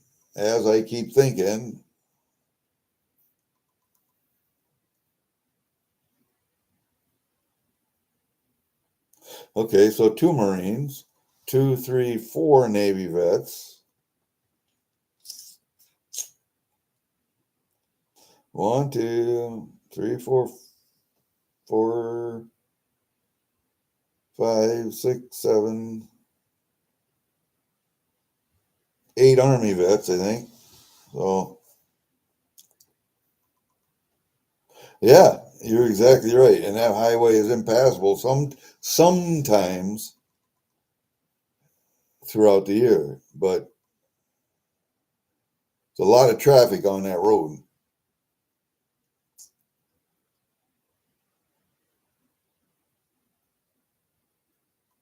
After World War One. Yep. And amazingly, they all survived. No shit. But yeah, that's what you call, what do I want to call it? Diversification, just in case. That's why I tell people about coins. You know,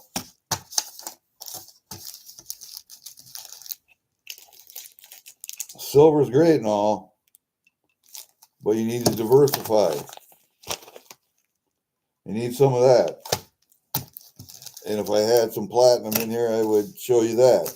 Or some palladium, I would show you that. And I don't have a lot of palladium. I think I have like all of 3 grams of palladium so far. But palladium is almost caught up to platinum in price. I think yesterday I was looking, it was a $200 difference. Platinum was like at 16 and palladium was at 14.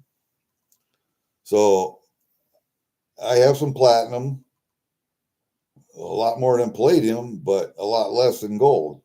I have some gold, a lot more than platinum, but a lot less than the silver that I've got. Do I have any osmium? No, I'm not convinced of it yet. I can't afford any rhodium, so damn sure ain't got any of that. But diversify. And if you're comfortable with Bitcoin or Ethereum or any digital assets, then by all means, invest a little, not a lot. Don't put all of your life savings into any one thing, but diversify. Do you own any land? You know, they ain't making any more ground. Not anytime soon, anyway. So you might want to have a little chunk of it, just in case. Granted, when you die, your wife dies, your kids die, somebody else is going to own that piece of ground. You're not going to own it forever and ever and ever. That doesn't happen. But for your lifetime, yes. Or maybe your children's lifetime, maybe your grandchildren's lifetime. That piece of ground will be theirs. You know, I don't have any high ideals that everything that I've accumulated during my life is going to last forever. Somebody else is going to own it eventually. Somebody else is going to own it eventually. My daughter's going to get all my metal. What they do with it's up to them. If they want to keep it for their entire lives, that's fine. If they have children, which they don't now, if they want to have children and pass it on to them, fine and dandy. And their children, and their children, and their children. But at some point, somebody's going to sell it, and it's going to belong to somebody else. So it behooves you to not gather so much stuff, but to gather experiences, I think. Yes, I went Montana elk hunting. Probably the only time I'll get to go. I would like to go to Alaska and shoot a moose. I would like to go out west and shoot a pronghorn antelope yet. I think I'm going to get that done here in the next, I'm going to say a year or two. I'm going to do that.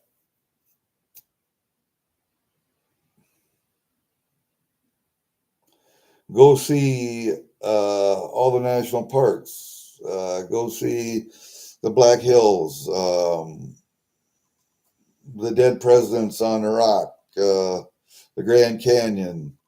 Make a skydive. Go scuba diving or snorkeling.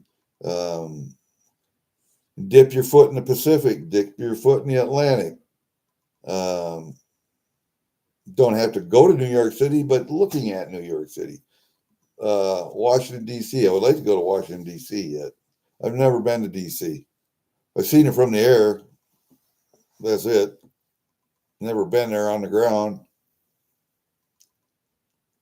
I would like to go to the Vietnam Veterans Memorial, to the Korean Memorial, to the Women in Military Memorial, World War II Memorial. I'd like to go see all those. But whether I get there or not, I don't know.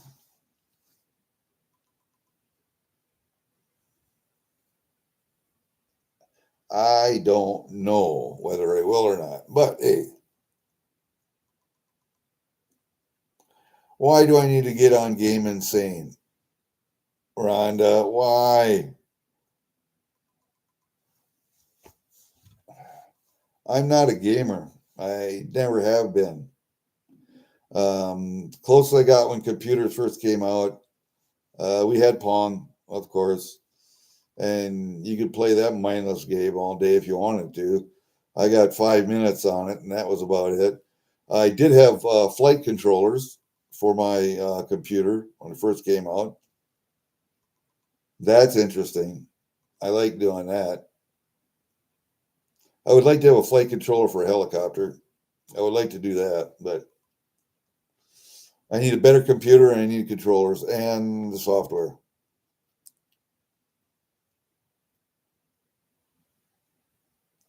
Oh, Grandpa Tim, hold up a second. We're going to make you blue. Just like that, you are blue. Just like that.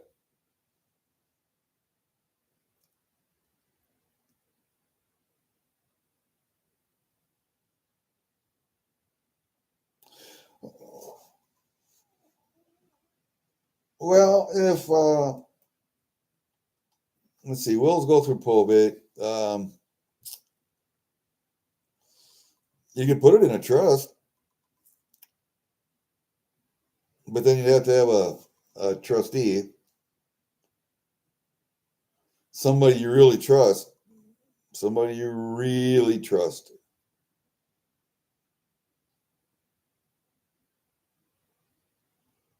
As far as other people getting their greedy little hands on it, I am not real sure unless you actually physically gave it to them. Um, how you can do that. There are ways you can do that without having to go through probate. There are ways to do that, but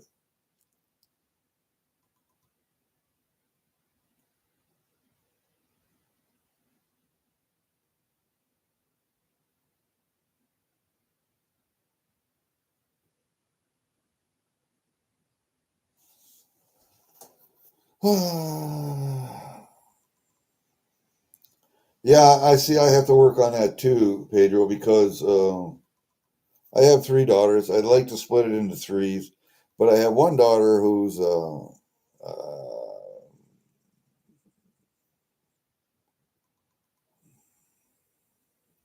don't know. She's just not a real good person. But whatever. I think it'll get split between all three of them. Pretty sure, anyway. Holy shit, we're at 2.5 hours.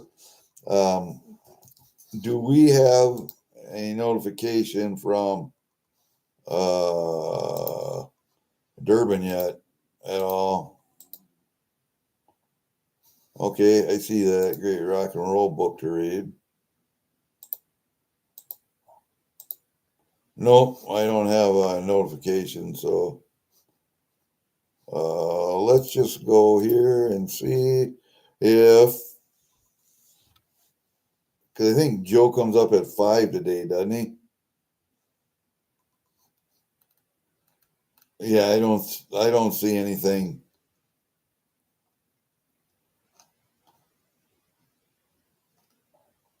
Yeah, I don't, I get notifications from Joe, so I don't see anything up yet. So um, I think he comes on at 5. I'm not sure what time is it. 3:30. Yeah, 8 tonight. Okay, you're at Mad Stackers. Okay, yeah. Okay, 8 Eastern. Nah, Joe's in this time zone. What the hell? I don't know, Eastern.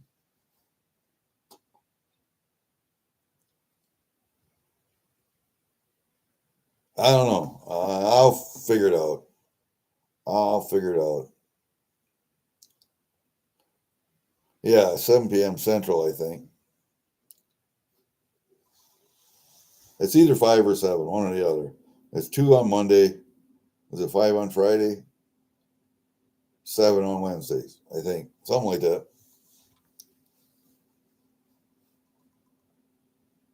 Uh-oh. Let's see what we got here.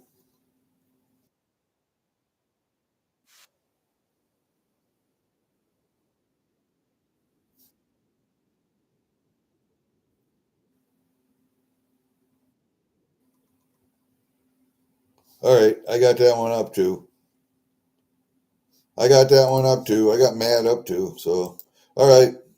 I guess that's what we're going to do. It's been 2.5 hours. That's enough. Um, we talked about a lot of shit today, but there's always more to talk about. Anyway, we'll see you guys later. See you over Mads. Peace out.